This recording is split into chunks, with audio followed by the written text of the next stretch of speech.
আসসালামু আলাইকুম দর্শক শ্রোতা, আজকে আমি শাওম মেহানি আপনাদের সবাইকে স্বাগত জানাচ্ছি বাংলাদেশ ইউথ ভলেন্টিয়ারের আজকের এই আয়োজনে। এবং বাংলাদেশ ইয়ুথ ভলান্টিয়ারের আজকে যে আয়োজনটি আপনারা দেখছেন, প্রথমে জানিয়ে দেওয়া দরকার বাংলাদেশ ইয়ুথ ভলান্টিয়ার আসলে কি। বাংলাদেশ ইয়ুথ ভলান্টিয়ার মূলত তরুণদের সমস্যা এবং সম্ভাবনাগুলো নিয়ে কাজ করে। এটি একটি বেসরকারি প্রতিষ্ঠান বা সংস্থা বলতে পারেন, এবং এই সংস্থার একটি নতুন উদ্যোগ হচ্ছে হোয়াট উই থিঙ্ক, যেটি নিয়ে সম্পর্কে হানি আপনাদেরকে এখন বলবে। হোয়াট উই থিংক মূলত তরুণদের বিভিন্ন সমস্যা এবং তার সমাধান নিয়ে একটি ডিসকাশন সেশনের মাধ্যমে বিভিন্ন জিনিস তুলে ধরে। এবং আজকের এই আয়োজনের আমাদের টপিক হচ্ছে হ্যারাসমেন্ট। হ্যারাসমেন্ট বলতে আমাদের সবার মাঝে একটি নেগেটিভিটি ধারণ করি আমরা, যে আমাদের বিভিন্ন খারাপ মোমেন্টস গুলো, আমাদের লাইফের বিভিন্ন হ্যারাসমেন্ট হয়তো আমরা শিকার হয়েছি অথবা আমরা দেখেছি, এরকম মোমেন্টস গুলো আমাদের চোখের সামনে ভেসে ওঠে। এবং আজকে আমরা এই হ্যারাসমেন্ট গুলো নিয়ে কথা বলবো, যা ইউথরা বিভিন্ন ভাবে ফেস করেন অথবা দেখে থাকেন, যা নিয়ে তারা কখনো কথা বলতে কমফোর্টেবল ফিল করেন না। এজন্যই আজকে বাংলাদেশ ইউথ ভলেন্টিয়ার তাদের একটি কমফোর্টেবল প্ল্যাটফর্ম তৈরি করে দিয়েছে, যেন আমরা তা নিয়ে আলোচনা করতে পারি এবং তার বিভিন্ন গঠনমূলক সলিউশন বের করতে পারি। ধন্যবাদ।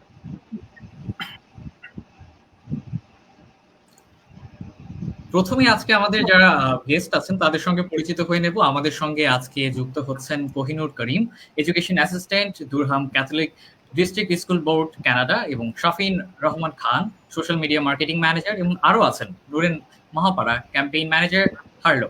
এবং পুরো শো জুড়ে আমি রেহানুজ্জামান আছি, এক্সিকিউটিভ অফ আইটি, বাংলাদেশীয় ভলান্টিয়ার, এবং আমাকে সামগ্রিক সহযোগিতার জন্য মডারেটর হিসেবে আছে হানি।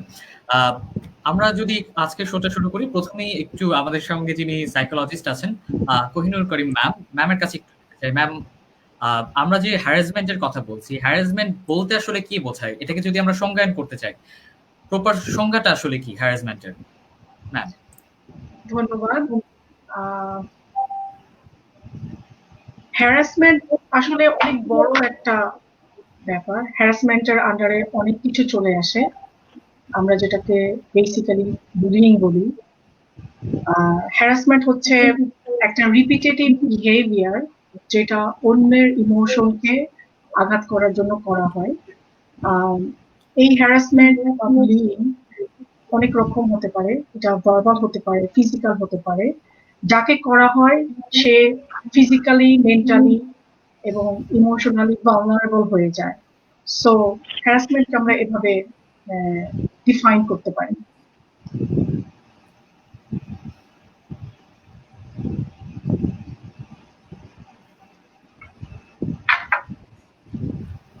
ধন্যবাদ ম্যাম আপনাকে। আমাদের সাথে দুজন বন্ধু যারা যুক্ত হয়েছেন তাদের কাছে তো একটি বিষয়কে নিয়ে আসি, সেটি হচ্ছে স্কুল স্কুলে আমাদের যারা শিক্ষার্থী আছেন তারা বিভিন্নভাবে বুলিং এর শিকার হয়। তো শাফিনের কাছে যেতে চাই যে তোমার স্কুল লাইফের এক্সপেরিয়েন্সটা আসলে কি ছিল, বা তুমি কি কখনো এরকম কোনো বুলিং এর শিকার হয়েছো কিনা? শাফিন। Thank you. ওয়েল, আমার লাইফে আমি যখন স্কুল পাল্টাই, আমি বাংলা মিডিয়ামে ছিলাম, ইংলিশ মিডিয়ামে আসি, তখন আমি এই জিনিসটা অনেক ফেস করেছিলাম। তো এমন হয় না যে এনভায়রনমেন্ট যখন চেঞ্জ হচ্ছে, তখন একটা আমরা এরকম একটা লাইক এইসব ছেলেদের সাথে মিশতে পারছি না, এইসব মেয়েদের সাথে, ওই জায়গাটার সময় অনেক বুলিং ফেস করে। যে আমার সমস্যাটা ছিল যে হয়তো আমি ওদের মধ্যে কথা বলতে পারতাম না, বা হয়তো বা আমি ওদের মতো ছিলাম না, অনেক দিকে ডিফারেন্ট ছিলাম। I was very fat, so I was body shame all the time. এরকম অনেক ধরনের জিনিস আমি ফেস করেছি। যেমন আমার স্কিন কালার নিয়ে অনেক কথা বলতো, কিন্তু এই জিনিসটা কোনো ফিজিক্যাল বুলির হয় নাই, বাট ভার্বাল অ্যাবিউসটা সবচেয়ে বেশি আমাকে আঘাত করেছিল। সো ওই টাইমটাতে I was like I think 3 years ধরে এরকম অনেক কিছু ছোটখাটো দিকে ফেস করেছি। পরে ছোট থেকে আস্তে আস্তে বড় হয়, এবং আস্তে আস্তে আমি ওটা থেকে এইভাবে ধরে নিয়েছি যে হ্যাঁ, বোলিং তো হয়, মেনে নিতে হবে, এরকম একটা মেন্টালিটি আমার হয়ে গেছে। পরে আমি চিন্তা করি যে না, আসলে এটা অ্যাকসেপ্ট করা যাবে না, কারণ আমি দেখেছি যে অনেক বাজেভাবে একটা প্রেশার মেন্টাল হেলথের উপর এফেক্ট করে। তখন আমি আস্তে আস্তে এটাকে কেমনে কোপ আপ করি, সেটা হচ্ছে গিয়ে আমি খুব সার্কাস্টিক ভাবে, হয়তো বা আমি পজিটিভ পজিটিভ ভাবে নিতাম। মনে করো যে আমাকে যখন কেউ কালো বলতো বা এরকম কিছু বলতো, তখন ধর আমার দিকে তাকাতো, মনে করো টিচার কিছুটা বললো, টকিং অ্যাবাউট ব্ল্যাক হিস্ট্রি, তখন আমার দিকে তাকাতো সবাই, তখন আমি বলতাম কি যে হ্যাঁ হ্যাঁ আমি সুন্দর, এখন বোর্ডের দিকে তাকাই। তো এরকম পজিটিভ ভাবে আস্তে আস্তে নিয়ে আমি কোপ আপ করার চেষ্টা করি। তো এইভাবে আমি আস্তে আস্তে এখন ফাইনালি আই উড সে যে I am not bullied anymore, বা এরকম কিছু নিয়ে ফেস করতেছি না। এটা আমার এক্সপিরিয়েন্স। ধন্যবাদ। কোহিনুর ম্যামের কাছে একটু চলে যেতে চাই যে ম্যাম, আমরা আসলে বাংলাদেশ, আপনি একটা স্কুলে কাজ করতেন কানাডাতে, আমরা বাংলাদেশে স্কুলে যে এক্সপিরিয়েন্সটুকু শুনলাম আমরা শাফিনের কাছ থেকে, বাংলাদেশের এক্সপিরিয়েন্সের সাথে আসলে বাইরের এক্সপিরিয়েন্স যদি আমরা ম্যাচ করার চেষ্টা করি তাহলে ডিফারেন্সটা আসলে কোথায়? বাংলাদেশি শিক্ষার্থীরা যেমন হ্যারাসমেন্টের শিকার হচ্ছে বা বুলিং এর শিকার হচ্ছে, কানাডাতেও কি সেম জিনিসটা ঘটছে? এই আলোচনায় যাওয়ার আগে আমি একটু বলতে চাই যে শাফিন যে ওর যে এক্সপেরিয়েন্সটা শেয়ার করলো সেটার উপর বেস করে আমি কিছু কথা বলতে চাই। যে জিনিসটা হচ্ছে যে হ্যারাসমেন্ট বা বুলিং এটা শুধুমাত্র যে স্কুলে হয় তা কিন্তু না, সব জায়গায় আমাদের আমরা যখন একটা বাচ্চা থেকে শুরু করে একজন ওল্ডার অ্যাডাল্ট পর্যন্ত, যিনি একটা বাচ্চা যে স্কুলে যাচ্ছে, একটা একজন যিনি কলেজে যাচ্ছেন বা হাই স্কুলে যাচ্ছেন, একজন অ্যাডাল্ট যিনি ইউনিভার্সিটি যাচ্ছেন, বা একজন ওল্ডার অ্যাডাল্ট যিনি জবে যাচ্ছেন, সব জায়গায় কেউ না কেউ নানাভাবে কিন্তু বুলিং এর শিকার হচ্ছেন। আমরা এটা যে কোনো ফর্মে আসতে পারে। এখন দেখা গেছে যে আমি ওয়ার্ল্ডের স্ট্যাটিস্টিক্সটা বলতে পারবো না, বাট কানাডাতে আপনার দেখা যাচ্ছে যে প্রত্যেক 3 জন বাচ্চার মধ্যে একজন বাচ্চা প্রতিদিন বুলিং এর শিকার হচ্ছে। 40, আমার কাছে একটা ডেটা আছে,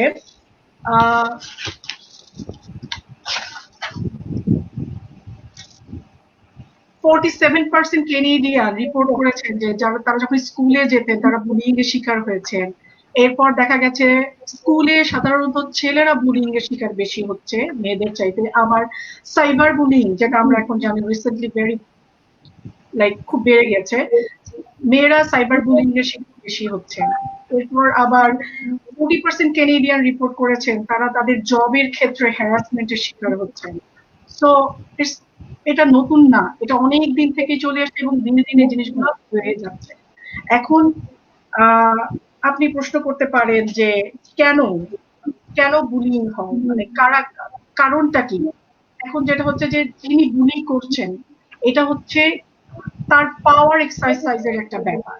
দেখা যায় যে কেউ অনেক সময় যেটা হয়, কেউ এটা ইন্টেনশনালি করে, কেউ আনইনটেনশনালি করে। যে বুলি করে সে অনেক সময় বুঝে করে, আবার অনেক সময় দেখা যাচ্ছে যে সে না বুঝেই এটা করছে। এখন কিরকম কি কারণগুলো রিলেটেড থাকে বুলিং এর সাথে? বেসিক্যালি দেখা গেছে যে বাচ্চাটা বা যে মানুষটা বুলি করছে, দেখা যাচ্ছে যে সে পাওয়ার এক্সারসাইজ করতে চাচ্ছে। দেখা যাচ্ছে যে সে যখন বুলি করছে তখন দেখা যায় যে যাকে বুলি করা হচ্ছে সে অ্যাফ্রেড হচ্ছে, সে স্কেয়ার্ড হচ্ছে, এবং যিনি বুলি করছেন সে এই জিনিসটাকে এনজয় করছে। তো দেখা গেছে যে সে এই পাওয়ারটা সে এনজয় করছে। এরপরে দেখা যায় অনেক সময় অ্যাটেনশন পাওয়ার জন্য, বেশিরভাগ ক্ষেত্রে স্কুলে দেখা যায় যে বাচ্চারা কিভাবে অ্যাটেনশনটা নিতে হয় তারা ওই ওই ওই স্পিডটা তাদের নাই।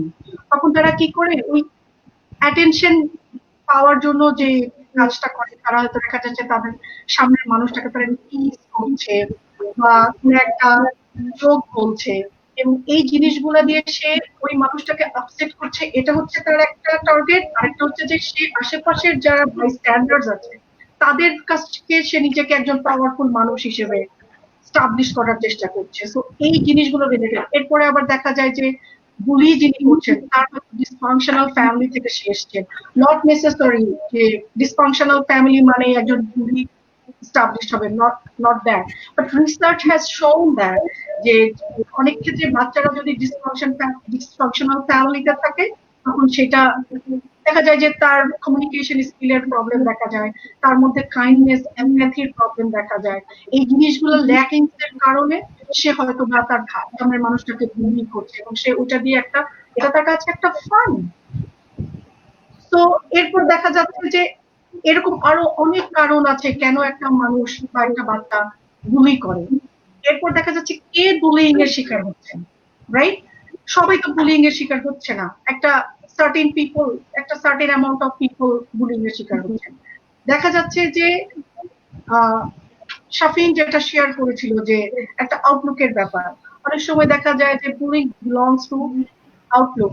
কেউ যদি মোটা হয়, কেউ যদি খুব স্কিনি হয়, আবার অনেক সময় দেখা যায় যে কালারের সাথে রিলেটেড, আবার অনেক সময় রিলিজিয়ানের সাথে রিলেটেড, সেক্সুয়াল প্রেফারেন্সের সাথে রিলেটেড। সো এই যে এই জিনিস, এই এই এই ফিল্ড গুলোতে যারা বিলং করেন তারাই দেখা যাচ্ছে যে বুলিং এর শিকার হয়। আবার অনেক সময় দেখা যায় যাদের সেলফ এস্টিম লো, যারা কনফিডেন্ট ফিল করছে না, যারা একটু চুপচাপ থাকে, যাদের একটু সোশ্যাল স্কিলের ল্যাকিংস আছে, যারা অ্যাসার্টিভ না, সেই মানুষগুলা বা সেই বাচ্চাগুলা বুলিং এর শিকার হচ্ছে। আরো অনেক রকমের ফিল্ড আছে, আরো অনেক রকমের ভ্যারাইটি আছে, বাট এগুলোই আসলে দেখা যাচ্ছে যে এরাই প্রতিনিয়ত বুলিং এর শিকার হচ্ছে। এরপরে এখন এই যে বুলি, যাকে বুলি করা হচ্ছে বা যিনি হ্যারাসমেন্টের শিকার হচ্ছেন, তার কি হচ্ছে? ফার্স্ট অফ অল শাফিন বলতে পারবে যে ওর কিরকম ইমোশনাল ফিলিংস গুলো হয়েছিল যখন সে আচ্ছা, বুলিং এর শিকার হয়েছিল। ম্যামকে যদি একটু থামাই, এবং ম্যামের কাছ থেকে আমরা যেটা একটি ওয়ার্ড পেলাম যে সাইবার বুলিং, তো নূরেন, তুমি কি কখনো এরকম কিছু ফেস করেছো বা তোমার এক্সপিরিয়েন্স কি এই ব্যাপারে? Thank you honey. আমি বলতে চাই যে হ্যাঁ, আমি সাইবার বুলিং এর শিকার হয়েছি। একবার না, কয়েকবারই হয়েছি। বলতে গেলে 3-4 বছর আগের কথা সেটা। আমি খুবই ছোট ছিলাম, তো এভাবে কোপ আপ করাটাও খুবই আসলে আমি ওই টাইমে একটা দেখা যেত একটা ট্রেন্ড ছিল যে একটু কাউকে ফেসবুকে চেনা হলে আর নোন কেউ হলে তাকে দেখা যেত একটা সার্টেন গ্রুপ খুব হেট করতো আর পছন্দ করতো না, তো তাকে নিয়ে এরকম করে ট্রোল বানাতো। তো এই ট্রোলের শিকার দুঃখজনক ভাবে আমিও হয়েছি।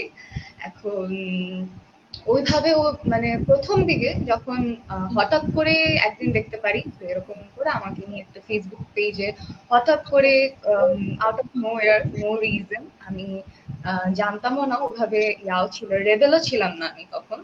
আম, তো এইভাবে আমাকে নিয়ে ট্রোল করা হয়। প্রথম দিকে আমি খেয়াল করিনি, আমার যে ফ্রেন্ডরা ছিল তারা খেয়াল করে আমাকে নিয়ে হচ্ছে ইনবক্সে পাঠাচ্ছে, তোকে নিয়ে তো এরকম হচ্ছে, এরকম হ্যান ত্যান হ্যান ত্যান, এন্ড সারপ্রাইজিংলি দে ওয়ার লাফিং অ্যাট দ্যাট মি। তো আমি তখন বুঝতে পারিনি, আমার ভিতর দিয়ে খুব খারাপ লাগছিল, কিন্তু ভাবলাম যে ওদের দেখানোর জন্য হলে অ্যাটলিস্ট আমার হাসা উচিত, এটাকে পাত্তা না দেওয়াও দরকার। তারপরে এভাবে করে ইগনোর করতে থাকলাম, কিন্তু দেখলাম যে জিনিসটা আস্তে আস্তে ছড়াচ্ছে, ছড়াতে ছড়াতে দেখলাম ভালোই ছড়ালো। এন্ড ওইভাবে কোপ আপ করতে পারলাম না। রাত্রেবেলা ঠিকই গিয়ে ওইভাবে একটু ওই টাইমটাতে আমি ভালোই ডিপ্রেসড হয়ে গেছিলাম যে আমি কোনো দিক দিয়ে আমার ফ্রেন্ডদের সাপোর্টও পাচ্ছিলাম না, আমি আমার ফ্রেন্ডদেরও বলতে পারতেছিলাম যে আমার খারাপ লাগছে ওর এরকম কিছু। আমি হচ্ছে দেখাচ্ছিলাম যে I have to be strong and all, but ঠিকই আমার একটা পিরিয়ড কাটে যে ওইভাবে আমি কোপ আপ করতে পারিনি, আর হচ্ছে ডিপ্রেসড হয়ে গেলাম emotionally. I broke down a lot as I was a child, I was a teenage at that moment. So আমার জন্য এটা কোপ আপ করা খুবই কষ্ট ছিল আর কি। এছাড়াও আরো অনেক ভাবে অনেক মানুষ হচ্ছে খুবই আবোল তাবোল মেসেজ দিত, তারপরে হচ্ছে এখনো দেয় প্রায়, আমি বলবো না যে এটা থেমে গিয়েছে। প্রায় দেখে দেখা যায় উইদাউট এনি রিজন আমি এভাবে ফেস করি সামটাইমস। তো এখন ওগুলো এখন যতটুকু আমি কোপ আপ করতে পারি ততটা তখন করতে পারিনি। তো এটাই। Thank you Nuren. আমরা অনেক সময় দেখি যে ফ্রেন্ডসরা আমরা বিভিন্ন ভাবে ঠাট্টা করি। অনেক সময় আমরা এমনি ফান রিজনেই সবার সাথে ঠাট্টা করি, একজনকে নিয়ে ঠাট্টা করি, ফ্রেন্ডদেরকে নিয়ে বিভিন্ন ভাবে। তো শাফিন, তুমি কি কখনো নিজের ফ্রেন্ডদের দ্বারাই এই ঠাট্টার বা হ্যারাসমেন্টের শিকার হয়েছো? ওয়েল, আমি শুধু আমার ফ্রেন্ডদের কাছ থেকে না, আমি অনেকের কাছ থেকে এরকম হয়েছে। আর ফ্রেন্ডদের কথা যদি বলি যে এরকম জোকস হিসাবে, হয় কি যে আমরা যখন বুলিং এর কথাটা বলি বা হ্যারাসমেন্টের কথা বলি, অনেক সময় যে ভার্বাল অ্যাবিউজটা যে সার্কাস্টিক কয়েকটা জোকের মধ্যে যে থাকে, it's very harmful sometimes. So এরকম হইতো যে আমার ব্যাপার সারাক্ষণ সার্কাস্টিক ভাবে কিছু একটা বললো বা এটা সেটা বললো, ওদেরকে দেখাচ্ছে যে আমার গায়ে লাগতেছে না, but at the end of the day যখন আমি চিন্তা করছি অ্যাকচুয়ালি অনেক খারাপ লাগে, সেটার ইম্প্যাক্টটা কিন্তু অনেক বড়। যেটা ম্যাম বলেছিলেন যে ইন্টেনশনটা, that is very important actually. ওরা হয়তো ভাবতেছে জোক হিসেবে বলতেছে যে হ্যাঁ আমার ইন্টেনশন ইজ রাইট, আমি জাস্ট জোক করতেছি ফ্রেন্ডের সাথে, আর ইম্প্যাক্ট যে সবসময় ভালো হবে দ্যাটস কমপ্লিটলি রং। সো ওইটাই যেভাবে ইম্প্যাক্ট করতে ওরা দেখতো না, বা আমি ওরকম কখনো বলে উঠি ওদের সাথে যে হ্যাঁ তোমার জোকগুলো আমাকে হার্ট করতেছে, কারণ আমি ভেবেছিলাম যে ওর ফ্রেন্ডরা এখন তো করতেই পারে।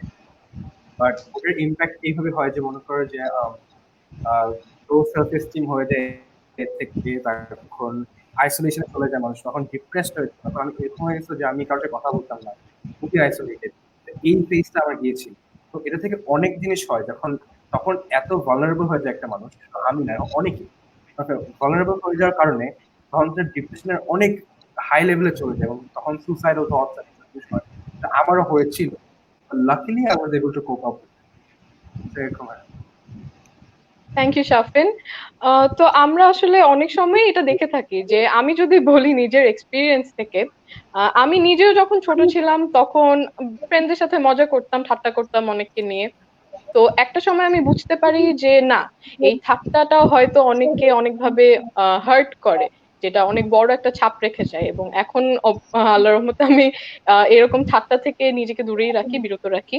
তো ম্যাম, কোহিনুর ম্যাম, আপনার কাছে যদি জানতে চাই যে ফ্যামিলির যে আমরা শিক্ষা পাই, যে ফ্যামিলি থেকে বাচ্চাদের কিরকম শিক্ষা দেওয়া উচিত যেন তারা এই ঠাট্টাটা না করে, বা তারা বুঝতে পারে যে আমাদের ঠাট্টাটা অনেককে এই সুসাইডাল থটস এর দিকেও নিয়ে যেতে পারে।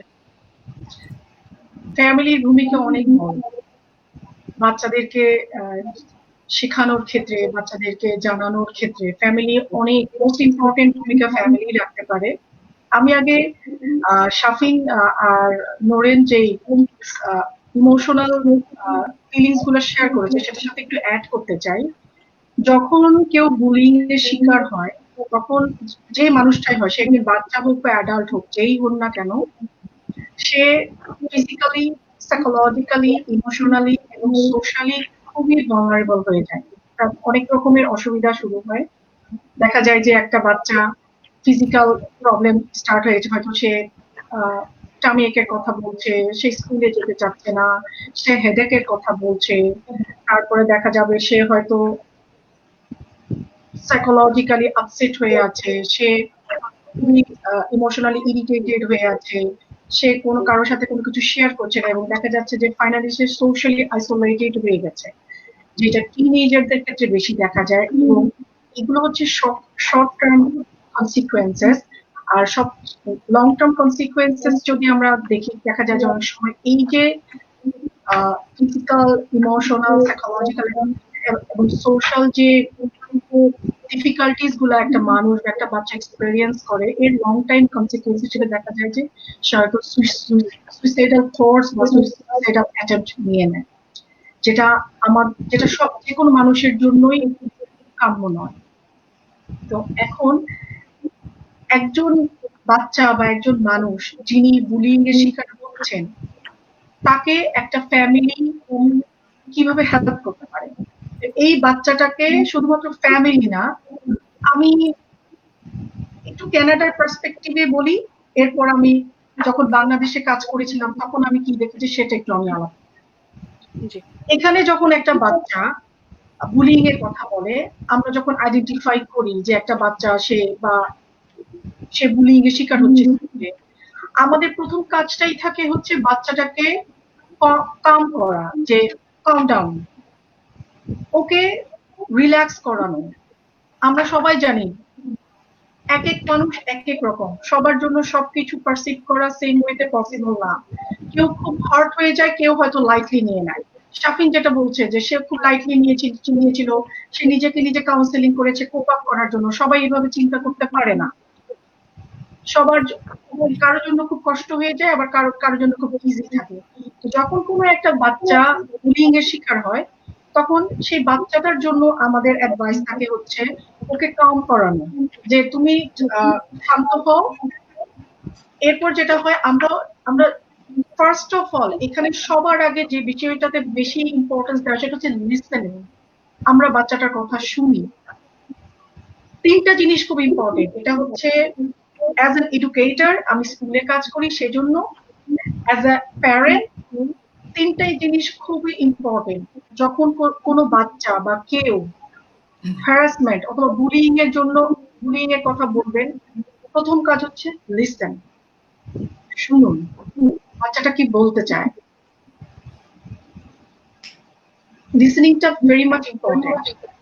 যখন আপনি শুনবেন, কোনো আর্গুমেন্টস করবেন না, কোনো যুক্তি দিবেন না, কোনো তর্ক করবেন না, জাস্ট লিসেন। বাচ্চাটা যে জিনিসগুলো আপনার সাথে শেয়ার করতে চাচ্ছে, ওকে আপনার বোঝাতে হবে যে আপনি খুব মনোযোগ দিয়ে শুনছেন। এটা সবার জন্য, যে কেউ, যে মানুষটা তার কথা শুনছেন, সেটা একজন টিচার হতে পারেন, একজন কাউন্সিলর হতে পারেন, বাবা মা হতে পারেন, বড় ভাই হতে পারেন, বড় বোন হতে পারেন, বন্ধু হতে পারেন, যেই হন না কেন বাচ্চাটার কথাটা শুনুন, সে কি বলতে চাচ্ছে। Then validate his or her statement, যে ও যেটা বলছে সেটা ঠিক আছে। কোনো তর্কে যাবেন না, কোনো যুক্তিতে যাবেন না যে সে কেন এই কথাগুলো বলছে, এটা ঠিক না। Then understand her or his feelings. ও যে জিনিসটা আপনাকে বোঝাতে চাচ্ছে সেই জিনিসটা বোঝার চেষ্টা করেন।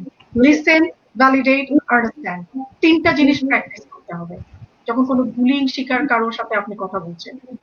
রেহান, তুমি কি কিছু বলতে চাচ্ছো? জি ম্যাম, একটু অ্যাড করতে চাই। সেটা হচ্ছে যখন কেউ বুলির শিকার হয়, খুব সাধারণভাবে সে কিন্তু কারোর সঙ্গে কথাগুলো শেয়ার করে না।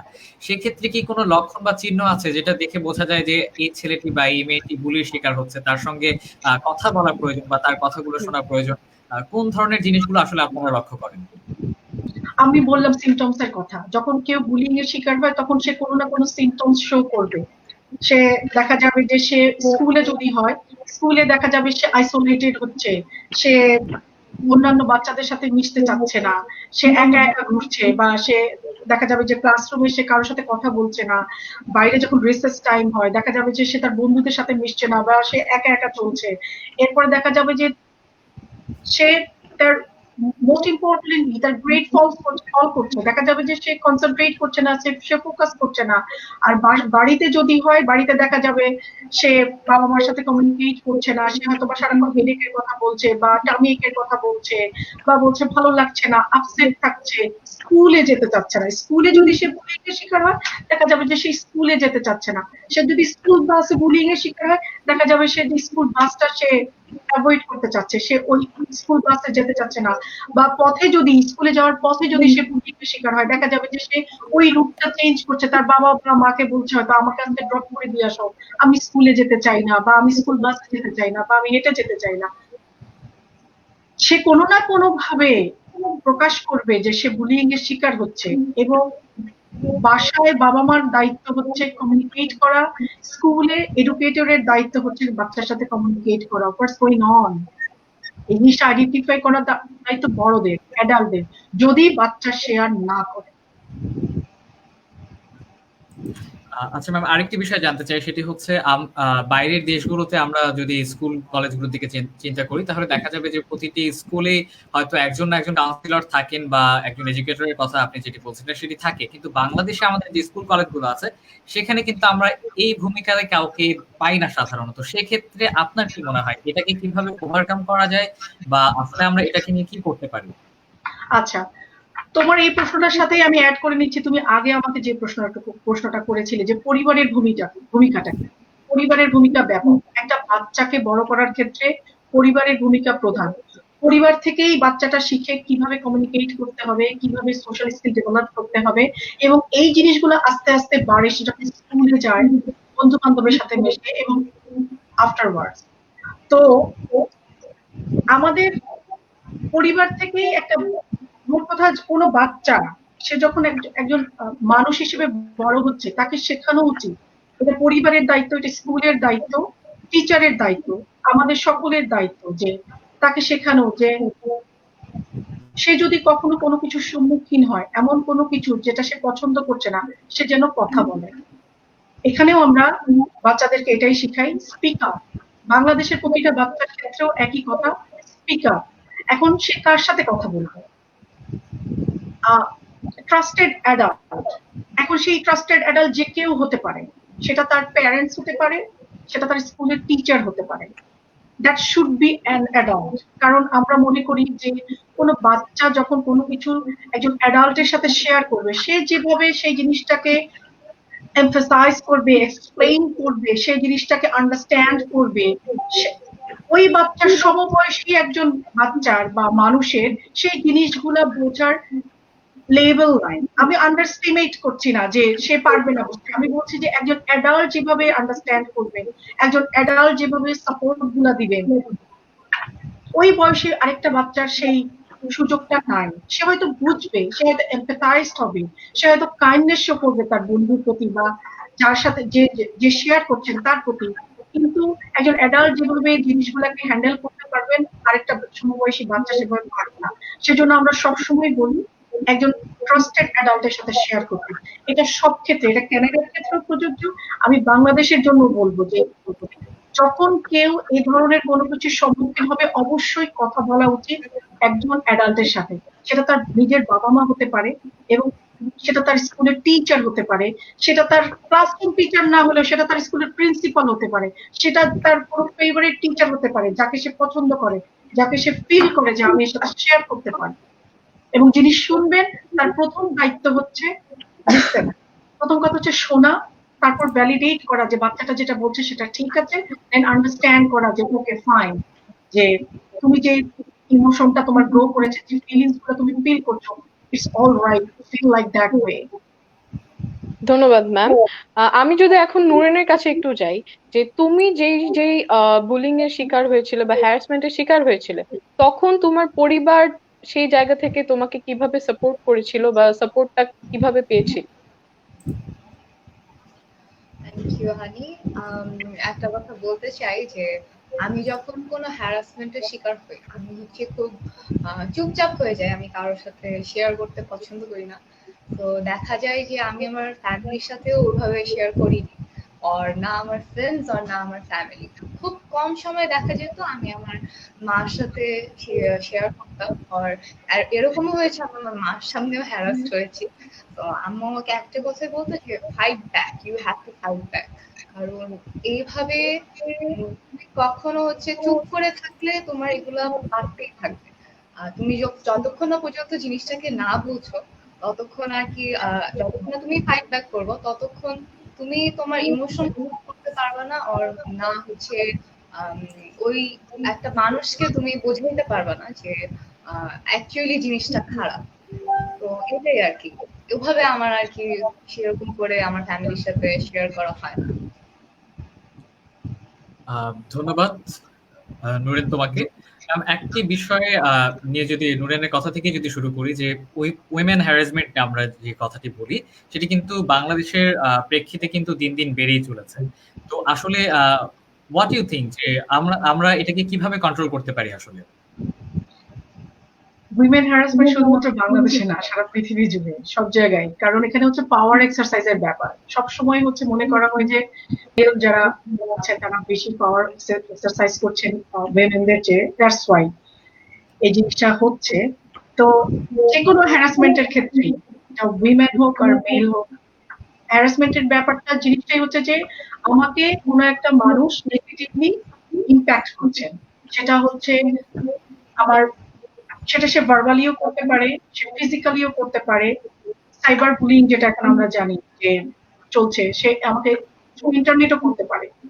তো যে কোনো হ্যারাসমেন্টের বিষয়টাই হচ্ছে যে সে চাচ্ছে আমি যাতে আপসেট হই, সে কোনো একটা ফেভার আমার কাছ থেকে নিতে চাচ্ছে, আর সে আমাকে ফিজিক্যালি মেন্টালি আপসেট করতে চাচ্ছে। এখন আমি যদি হ্যারাসমেন্টের শিকার হয়ে থাকি তাহলে আমার কাজটা কি, আমি কিভাবে এটাকে হ্যান্ডেল করবো? প্রথম কাজ হচ্ছে তার যে পারপাস সেটা ফুলফিল হতে না দেওয়া। সে কোন পারপাসে আমাকে হ্যারাস করছে, কোন একটা আমাকে আপসেট করার জন্য, অথবা সে কোন একটা বেনিফিট চাচ্ছে আমাকে হ্যারাস করে। এখন আমার কাজ হচ্ছে তার এই পারপাসটা ফুলফিল করতে না দেওয়া। তো আমি আমি যেটাই হোক না কেন সেটা আমি কোনোভাবেই ফুলফিল হতে দিব না। তখন যেটা হবে যে সে ইগনোরড হবে। সেকেন্ড ইস্যু হচ্ছে আমাকে এটা কারোর সাথে শেয়ার করা, কোনো একজন মানুষের সাথে যাকে আমি ট্রাস্ট করি যে আমাকে এই বিষয়টাতে হেল্প করতে পারবে। শেয়ারিং হচ্ছে এমন একটা ব্যাপার যে কোনো ইস্যুতে, এটা শুধুমাত্র বুলিং না, শুধুমাত্র হ্যারাসমেন্ট না, যে কোনো আমাদের জীবনের যে কোনো ঘটনার ক্ষেত্রে যে কোনো ইস্যুতেই আমরা যদি ওর সাথে শেয়ার করলে কি হবে, আমি যখন কোনো একটা প্রবলেমের সাথে অ্যাজ আ ক্লিনিক্যাল সাইকোলজিস্ট আমি সবাইকে বলতে চাই যে আমরা যখন কোনো একটা প্রবলেমকে ডিল করি, তখন আমি যখন একা করি তখন আমি দেখা যাবে যে আমি ওই প্রবলেমটাকে যেভাবে পারসিভ করছি, আমি যখন কারোর সাথে ট্রাস্টেড কারোর সাথে শেয়ার করব, দেখা যাবে সে আমাকে যেভাবে হেল্প করছে, আমি তখন ওই প্রবলেমটাকে দেখার আরো অনেকগুলো ওয়ে দেখতে পাবো, আমি ওই প্রবলেমটাকে সলভ করার আরো অনেকগুলো ওয়ে দেখতে পারবো যেটা আমি দেখতে পাচ্ছিলাম না।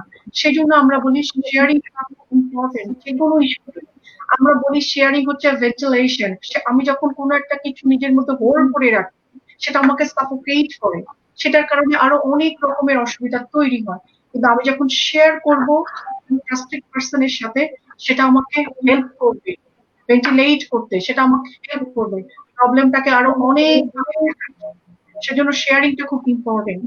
তো যখনই কোনো হ্যারাসমেন্ট, আপনি উইমেন হ্যারাসমেন্ট বলেন বা বুলিং বলেন বা মেল হ্যারাসমেন্ট বলেন আর বুলিং বলেন, যে কোনো ক্ষেত্রেই হচ্ছে স্ট্রং থাকতে হবে।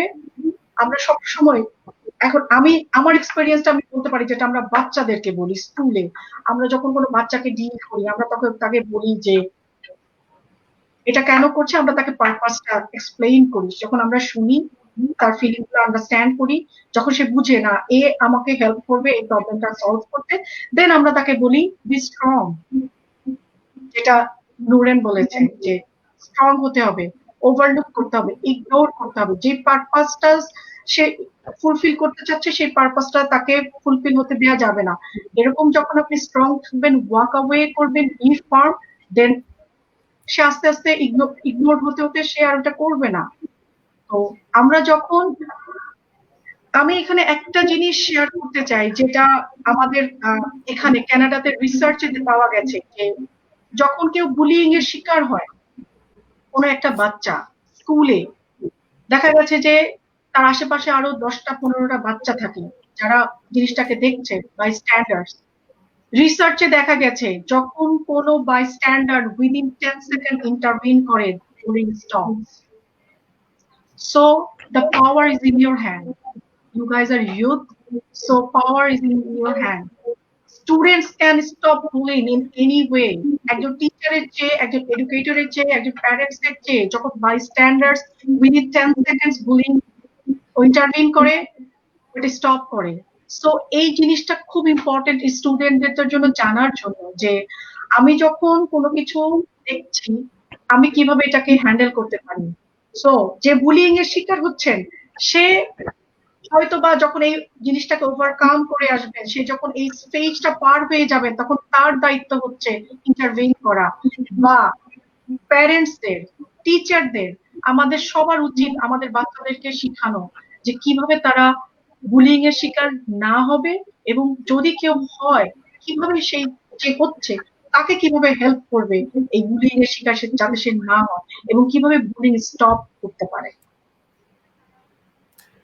থ্যাংক ইউ ম্যাম Thank আপনাকে। you, ma'am. একটু শাফিনের কাছে যেতে চাই। শাফিন, তুমি হয়তো সাইবার হ্যারাসমেন্টের শিকার হয়েছো বা তোমার বন্ধুদের মাঝেও অনেকে হয়তো সাইবার হ্যারাসমেন্টের শিকার হয়েছে।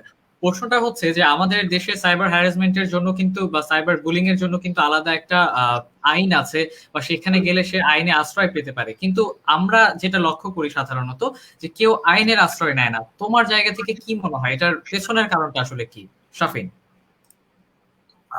যখন আমরা বলে থাকি যে কেন কেউ স্ট্যান্ড আপ করে না, যদি এটা বলি, এমন সময় যদি সাইবার বুলিং বলি বা হ্যারাসমেন্ট বলি, যে ক্ষেত্রে বলি, একটা থাকে যে এম্বারাসমেন্ট একটা কাজ করে, যে he or she feels embarrassed, যে হ্যাঁ আমার প্রতি এটা হচ্ছে, আমি বলতে পারলে মানুষ কি বলবে যে এটা আমি হ্যান্ডেল করতে পারলাম না। এটা ছোট এক্সাম্পল দিই, একটা ছেলে বা মেয়ের উপরে যদি আরেকজন কেউ একটা ছোটখাটো, লাইক আমার ক্ষেত্রে এরকম হয়েছিল যে স্পিড বল এরকম ছুঁড়ে মারতো বা চুইংগাম ছুঁড়ে মারতো, এইসব নিয়ে কি তারা অন্য কাউকে কিছু গিয়ে বলবে? তারা এম্বারাস করবে, এইটার জন্য আমি স্ট্যান্ড আপ করতে পারতেছি না। তো এটাও একটা ব্যাপার আছে যে অনেক সময় কথা বলতে চায় না, বা এম্বারাসমেন্ট ফর রেসপেক্টের এইটা আমি যখন বলি, যে অনেকে টিচারদের কাছ থেকে বলি হয়, যেমন আমার পার্সোনাল এক্সপিরিয়েন্স থেকে আমার টিচাররা খুব ভার্বালি খুব অ্যাবিউসিভ ছিল, যে তুমি ফেল করবা, পারবা না, বাদ দাও এটা সেটা। তখন আমি চাইতাম যে আমি গিয়ে এখন বলবো কাউকে, বা প্রিন্সিপালকে গিয়ে বলবো, মানে এটা বলতাম না রেসপেক্ট, যে সে এত হায়ার সিনিয়র একটা টিচার, তার কাছে গিয়ে আমি এটা কেমনে বলবো? সো হ্যাঁ, সাইবার বুলিং এর ক্ষেত্রে যেটা আমি এটার ব্যাপারে কখনো জানতাম না, but I would say we should go to that, we should take that help. কারণ ম্যাম যেটা বলছে, power of youth, we should stand up against this. এটা ম্যাটার করে না যে ও সে তোমার চেয়ে কত বড় হচ্ছে। Harassment is happening, you have to talk about it. So ওইটা টাইম লাগবে, সবাই সবসময় স্ট্যান্ড আপ করতে পারে না ইমোশনাল রিজনস এর জন্য। বাট আই উড সে কাউকে, যেমন ম্যাম বলেছে, শেয়ার করা, লিসেনিং পার্টতে, এরকম কারো একটা হেল্প নাও, একজন হোক দুইজন হোক, নিয়ে stand up against themselves. Like senior হলে এটা ম্যাটার করে না, এই জিনিসটা একটা ভেরি ইম্পর্টেন্ট। এটা আমার কাছ থেকে যেটা মনে হয়। Thank you Shafin. কোহিনুর ম্যামের কাছে যদি জানতে চাই, যে শাফিন যেটা বললো যে টিচার্সদের কাছ থেকেও অনেক সময় হ্যারাসমেন্টের জিনিসটা এসে থাকে, তো সেই ক্ষেত্রে একটা বাচ্চা তখন কাকে তার শেয়ারিং এর মানে শেয়ারটা কার সাথে করবে, কাকে চুজ করবে শেয়ার করার জন্য? তখন আমরা অনেক সময় দেখে থাকি আমরা ফ্রেন্ডদেরকে বলি বা ফ্রেন্ডদের চুজ করি, তো ওটা কিভাবে আমরা চুজ করতে পারি? আরেকটু অ্যাড করি, সেটা হচ্ছে ফ্রেন্ডদেরকে যখন শেয়ার করি আমরা, খুব স্বভাবতই একটা জিনিস দেখা যায় যে আমার কাছে হয়তো সে সমবেদনা দেখাচ্ছে, কিন্তু আরেকজনের কাছে সে হয়তো এটা নিয়ে মজা নিচ্ছে। তো সবসময় একটা ইনসিকিউরিটিস ফিল হয় আসলে। এটাকে কিভাবে ওভারকাম করা যায়, এটা যদি একটু অ্যাড করেন। Thank you. এই কথাটার সাথে আমি অ্যাড করব, আমি প্রথমে যে কথাটা বলেছিলাম যে একজন ট্রাস্টেড অ্যাডাল্টের সাথে শেয়ার করতে, কারণ সেই যেই একজন অ্যাডাল্ট যে রেসপন্সিবিলিটি দেখাবেন, একজন সমবয়সী মানুষ সেই রেসপন্সিবিলিটি দেখাতে পারবে না, কারণ সেও তো ওই বয়সী। তার তার এক্সপেরিয়েন্স বা তার বোঝার যে ক্ষমতা, সেটাও তো ওই লেভেলেই। তো সেজন্য আমরা সবসময় বলি যে ট্রাস্টেড অ্যাডাল্টের সাথে আলাপ করতে। আর হানি আমাকে যে প্রশ্নটা করেছে যে, আরেকবার প্রশ্নটা করবে? হানি। জি, অবশ্যই অবশ্যই। আমার যে প্রশ্নটা ছিল যে আমরা অনেক সময় টিচার্সদের কাছ থেকে বা অ্যাডাল্টসদের কাছ থেকেই বুলিং বা হ্যারাসমেন্টের শিকার হই, তখন আমরা কোথায় যেতে পারি? বাংলাদেশের ক্ষেত্রে যে জিনিসটা আমার কাছে, আমি যেটা আমি যখন ছিলাম, কাজ করেছি, আমি দেখেছি, প্রথম সমস্যাটাই হচ্ছে কি অ্যাওয়ারনেস এর প্রবলেম, আমাদের সিস্টেমের প্রবলেম। আমরা জানি না কিভাবে হ্যান্ডেল করতে হয়। এটা দিনে দিনে যুগে যুগে হয়ে এসেছে। তো এই জিনিসটা থেকে বের হওয়া অনেক কঠিন। বাট আসার খবর এটা যে অ্যাওয়ারনেস শুরু হয়ে গেছে, এখন অনেক পরিবর্তন এসেছে। আমরা আশা করি সামনে আরো পরিবর্তন আসবে। স্কুলে যেটা হয়, টিচাররা যে বুলিং করছেন বা টিচাররা যেটা করছে, সেটা আসলে না বুঝে করছে না। তো সেই ক্ষেত্রে আমি মনে করি যে বাচ্চার উচিত প্যারেন্টস এর সাথে আলাপ করা। এটা হয় কি, একটা সবকিছু খুব ওতপ্রোত ভাবে জড়িত। এই অ্যাওয়ারনেস এর ব্যাপারটা ল্যাকিংসটা আসলে সব জায়গায়, আমাদের পরিবার থেকে শুরু করে, স্কুল থেকে শুরু করে, সব জায়গায় ল্যাকিংস আছে। আবার সব স্কুলই যে ল্যাকিংস এর মধ্যে পড়ে তা কিন্তু না, কিছু কিছু ক্ষেত্রে। তো সেই ক্ষেত্রে যেটা হবে যে আমাকে বুঝতে হবে যে আমি কিভাবে আমার সাপোর্টটা আইডেন্টিফাই করব। আমাদের স্কুলের, সব স্কুলে ওই ফ্যাসিলিটিস গুলো নাই। একজন কাউন্সিলর বা একজন সাইকোলজিস্ট বা একজন ক্লিনিক্যাল সাইকোলজিস্ট বা একজন এডুকেটর, এই ফ্যাসিলিটিস গুলো আমাদের স্কুলে নাই, কিন্তু শুরু হয়ে গেছে। এখন অনেক স্কুলে কাউন্সিলর কাজ করছেন, অনেক স্কুলে সাইকোলজিস্ট কাজ করছেন। তো সেই ক্ষেত্রে আমি মনে করি যে আপনি ওই কাউন্সিলর বা ওই সাইকোলজিস্টের হেল্প নিতে পারেন, আপনি যদি ট্রাস্টেড ফিল করেন। আর যদি আপনি মনে করেন যে না, আমি আমার এদের কাছ থেকে হেল্প নিব না, সেক্ষেত্রে বাচ্চাটা তার প্যারেন্টস এর সাথে আলাপ করতে পারে, তার বড় ভাই বা বোনের সাথে আলাপ করতে পারে, যে কারো কাছ থেকে সে হেল্পটা নিতে পারে। এটা হচ্ছে যে তার ফিল করতে হবে যে আমার একটা হেল্প দরকার, এবং শেয়ারিংটা দরকার। শেয়ারিংটা যখন হবে, তখনই সে কমফোর্ট জোনে আসবে, সে কমফোর্টেবল ফিল করবে। বুলিং এর ক্ষেত্রে সবচেয়ে বেশি প্রবলেম যেটা হয় কি, যে নিজে নিজে ডিল করা, নিজে নিজে ডিল যখন কেউ করতে যায়, তখন সে আসলে সেই প্রবলেম গুলোকে, সে আরো বেশি প্রবলেম গুলো দিয়ে সে আরো বেশি সাফোকেটেড হয়ে যায়। তো যখন শেয়ারিংটা হয়, কেউ যখন তার কথাগুলো শুনে, তখন হয় কি, ইম্প্যাক্টটা অনেক লো হয়ে যায়। তো এই জন্যই আমি বারবার বলছি যে শেয়ারিংটা খুব ইম্পর্টেন্ট, কারোর সাথে আলাপ করাটা খুব ইম্পর্টেন্ট। কারণ আমরা যখন কোনো একটা প্রবলেম নিজে ডিল করি, তখন হচ্ছে যে আমরা ওইটার আর অন্য কোনো পার্সপেক্টিভ দেখতে পাই না। যখন শেয়ার করি, যখন সামনের মানুষটা আমার সাথে কথা বলে, আমার প্রবলেমটাকে আমাকে শেয়ার, আমাকে দেখায়, তখন আমি আরো বেশি করে ওই প্রবলেমটার সলিউশন গুলো দেখতে পাই।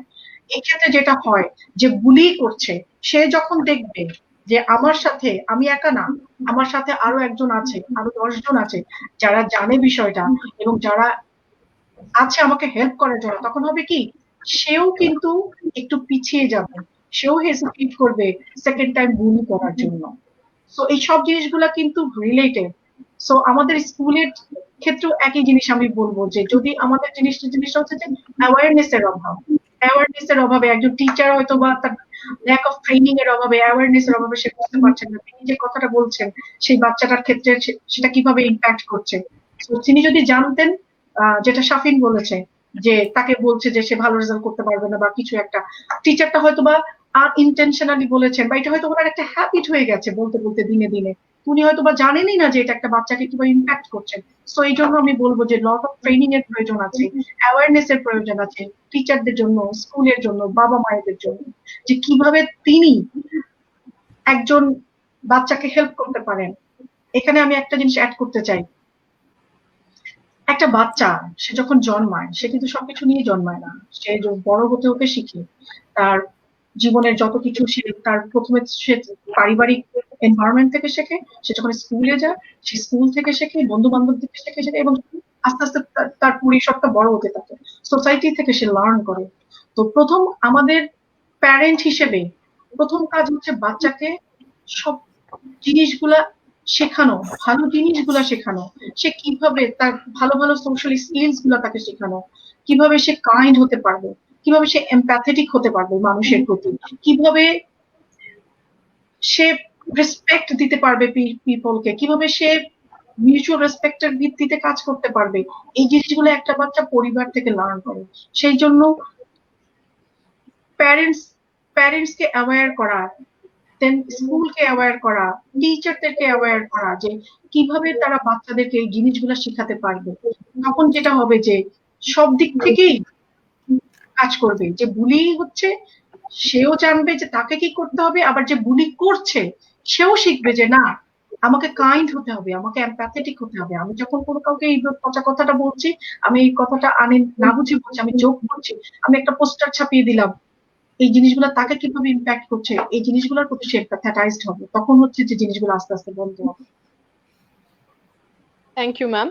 এখন শেয়ারিং জিনিসটা আসলে আমরা বলবো খুবই ইম্পর্টেন্ট, এজন্যই আসলে আজকের এই প্ল্যাটফর্মটা ক্রিয়েট করা হয়েছে যেন আমরা সবাই সবার সাথে শেয়ার করতে পারি। তো শাফিন, তুমিও অনেক বুলির শিকার হয়েছো, তো তুমি ফাইট ব্যাক করতে পেরেছো, এটা খুবই আনন্দের বিষয়। তো তুমি এই শেয়ারিং এর জায়গা থেকে কার সাথে শেয়ার করতে বা কিভাবে এটাকে শেয়ারের মাধ্যমে সলভ করলে? আমার জন্য যেটা হয়েছিল যে আমি ওরকম সেম ছিলাম যে আমি কারোর সাথে শেয়ার করতে চেতাম না। আমার কাছে মনে হতো আমি কমফোর্টেবল না, বা যখন ফ্যামিলির কথা আসতো তখন আই ফেল্ট লাইক ওদেরকে আমি ঝামেলা দিব না বা এটা নিয়ে কথা বলা উচিত না, এরকম মনে হতো, সেফ ফিল করতাম না। ফ্রেন্ডদের কাছে ওরকম অতটা হেল্প পাই নাই। ফিউ ফ্রেন্ডস ছিল যে এরকম হ্যাঁ ট্রাস্ট করতাম বা তাদের সাথে হেল্প করতাম। বাট ইউজুয়ালি আমি যেটা কোপ আপ করতাম সেটা হচ্ছে কি আমি নিজেকে ডিস্ট্রাক্ট করতাম কোন জিনিস থেকে।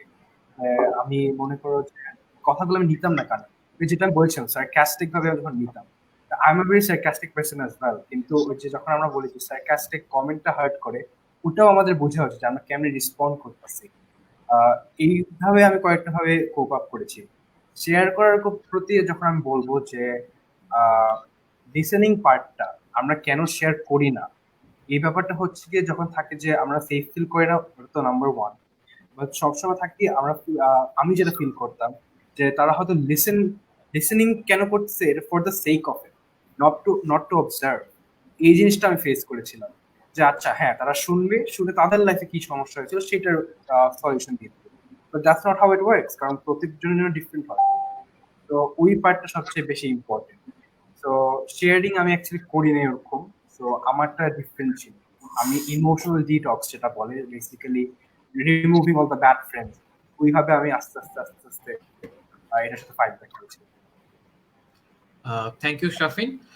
ম্যামের কাছে যদি একটু আসতে চাই, ম্যাম একটা বিষয় হচ্ছে যে আমাদের দেশে যে কারিকুলামটা আছে, আমাদের শিক্ষার কারিকুলাম, সেখানে একটা জিনিস হয় যে অ ক খ দিয়ে শুরু হয় এবং দেখা যায় ক্লাস 10 এর পর গিয়ে একটা পরীক্ষা দিচ্ছে, 2 বছর পর গিয়ে আরেকটা পরীক্ষা দিচ্ছে, তার 3 বছর পর আরেকটা পরীক্ষা দিয়ে সার্টিফিকেট হাতে চাকরির জন্য বেরিয়ে পড়ছে।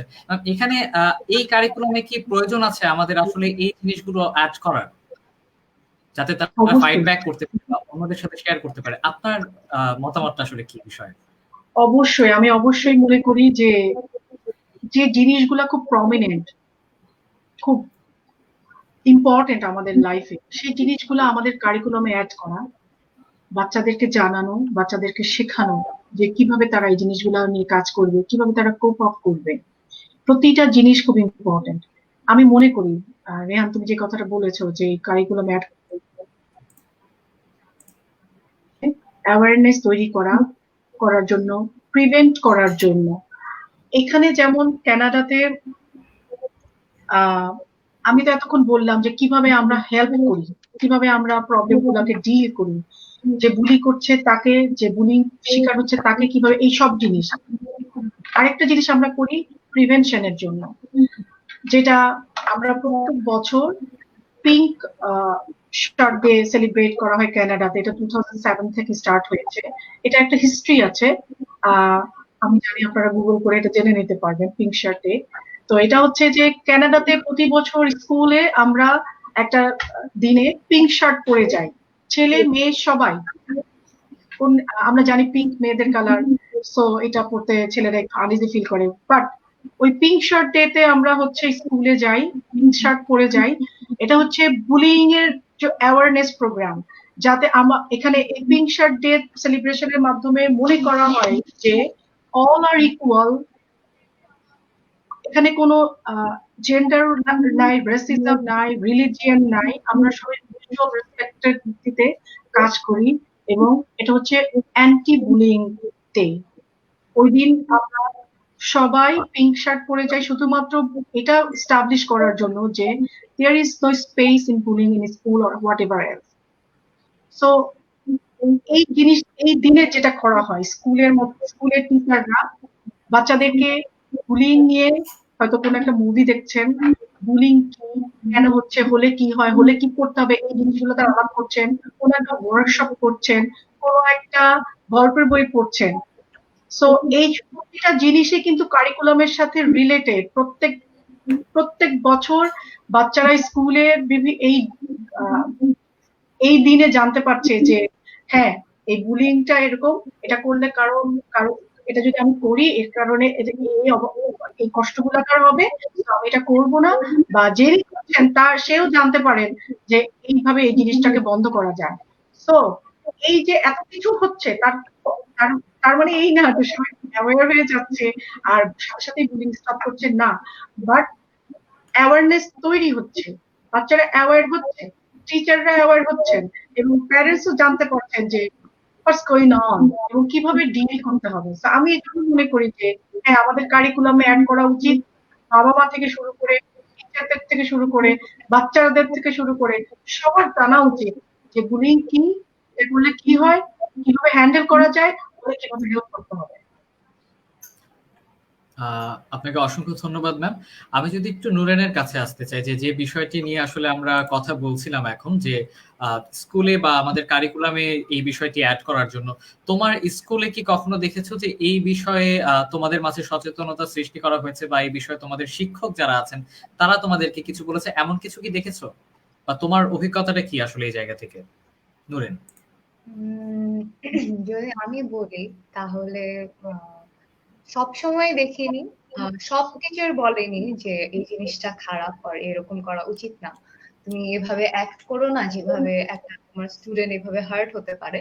কিছু কিছু টিচার ছিল যারা মানে কিছু স্টুডেন্ট ছিল যারা ওই টিচারদের কাছে শেয়ার করতে কমফোর্টেবল ফিল করতো। তো ওই টিচাররা এসে আমাদের এসে এরকম করে ধরো নাম না নিয়ে এভাবে স্টোরি শেয়ার করে বলতো যে আসলে ওই জিনিসটা করা ঠিক না। তারা এসে বোঝাতো যে তুমি যেটা করছো সেটা ঠিক না, ফিউচারে আরো অ্যাওয়ার হতে হবে আমাদের, এই জিনিসটা আমাদের বোঝাতো। কিন্তু এইভাবে যে গভীর ভাবে আমাদের যে কেউ এসে একজন প্রত্যেকটা স্টুডেন্টকে এসে কাউন্সিল করবে আর কাউন্সিলিং এর একটা সেশন হবে, এটা কখনো আর কি হয়নি। তো এটাই। ধন্যবাদ নুরেন। জি ম্যাম কিছু একটা ম্যাম বলতে বলেন। চাচ্ছেন। আমি আমার এতক্ষণ তো অনেক কিছু বললাম, আমি আমার একটা অভিজ্ঞতা শেয়ার করতে চাই, যেটা আমার নিজের, আমার মেয়ের সাথে। আমার একজন মেয়ে আছে, 11 বছর বয়স, ওর নাম 3-তে যায়। ওই সময় ও স্কুলে বুলিং এর শিকার হয়। তো আমায় আমি জানি না, অ্যাজ আ সাইকোলজিস্ট আমি সবসময় আমার মেয়ের সাথে আমার একটা প্ল্যাটফর্ম এরকম যে she is always welcome to share anything with me. So ওইটা জানতো যে মার সাথে এটা শেয়ার করা যাবে। সো ও আমাকে বললো যে এই প্রবলেমটা হচ্ছে স্কুলে। The problem was some of girls called her she's not Muslim, though she is Muslim, as she are not wearing the head covers, you know, the hijab. She is not Muslim. গেল। তো আমি ওকে প্রথমত যেগুলো আমি share করলাম আপনাদের সাথে সবই করলাম। তো আমি যখন জানতাম না, পরে আমি জানলাম, আমি ও কোনোভাবেই কনভিন্স হচ্ছে না, যে ও হচ্ছে যে কেন ওরা আমাকে বারবার এরকম বলছে, আমি তো ভালো, আমার ভালো লাগছে না, আমার যখন ওকে কোনোভাবেই কনভিন্স করতে পারলাম না, তখন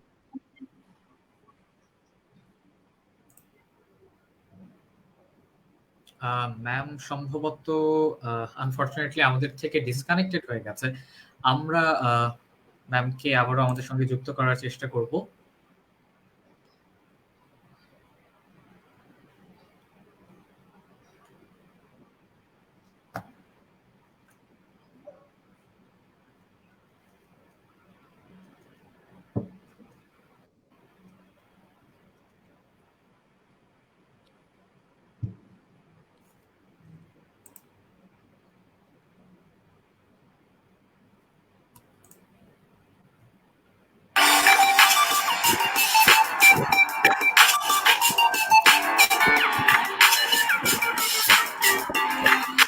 ওকে, আমরা ম্যামকে পেয়েছি আমাদের মাঝে আবার। আমি সরি, আমি মনে ডিসকানেক্টেড হয়ে গিয়েছিলাম। জি ম্যাম, আপনি আবার শুরু করতে পারেন। আচ্ছা, তো আমি যেটা বলছিলাম যে এরপর আমি ওকে কোনোভাবেই কনভিন্স করতে পারলাম না।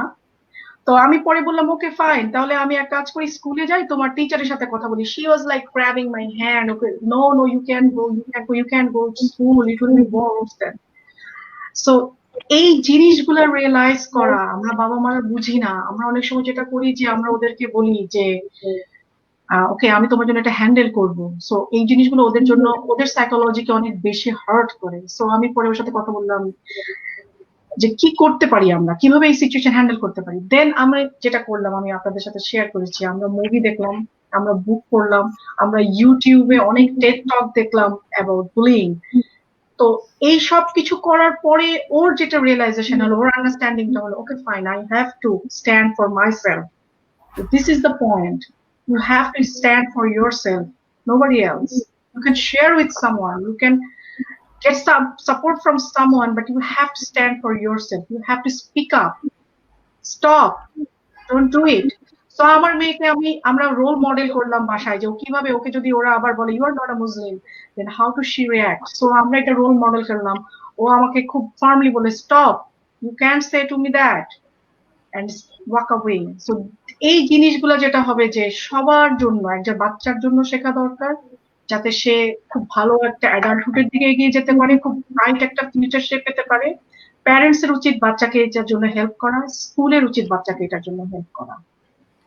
ম্যাম একটা জিনিস একটু বলতে চাই, আমি যদি একটু কমেন্ট সেকশনের দিকে যাই, ইকতিসাম আহমেদ চৌধুরী আমাদেরকে একটি কমেন্ট করেছে এবং লিখেছেন, আমাদের চেয়ে বড় কারোর সাথে বা বাবা মায়ের সাথে বিষয়গুলো শেয়ার করার ক্ষেত্রে অনেকেই কমফোর্টেবল না, সেক্ষেত্রে কি করণীয়? আমাদের জীবনে শুধুমাত্র বাবা মা বা অন্য কেউ যে কমফোর্টেবল অ্যাডাল্ট তা কিন্তু না, আমাদের জীবনে অনেক, আমাদের যারা এক্সটেন্ডেড ফ্যামিলি আছে, আমরা কিন্তু কারো না কারোর সাথে কমফোর্টেবল।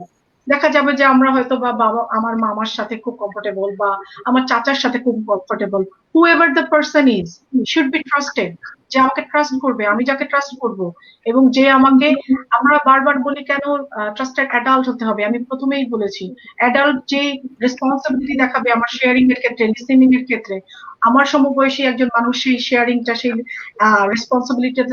রেসপন্সিবিলিটিটা দেখাতে পারবে না। সেই জন্য আমরা বারবার বলি trusted adult. So I have to identify who is my trusted adult, এটা আমাকে খুঁজে নিতে হবে। Thank you ma'am. আমরা আসলে স্ট্যান্ড ব্যাক করব, ফাইট ব্যাক করব এইসব জিনিসে। তো নূরেন, তুমিও তো এরকম অনেক হ্যারাসমেন্টের শিকার হয়েছো, তো তুমি এটার সাথে কিভাবে ফাইট করলে বা কিভাবে স্ট্রংলি স্টে করলে?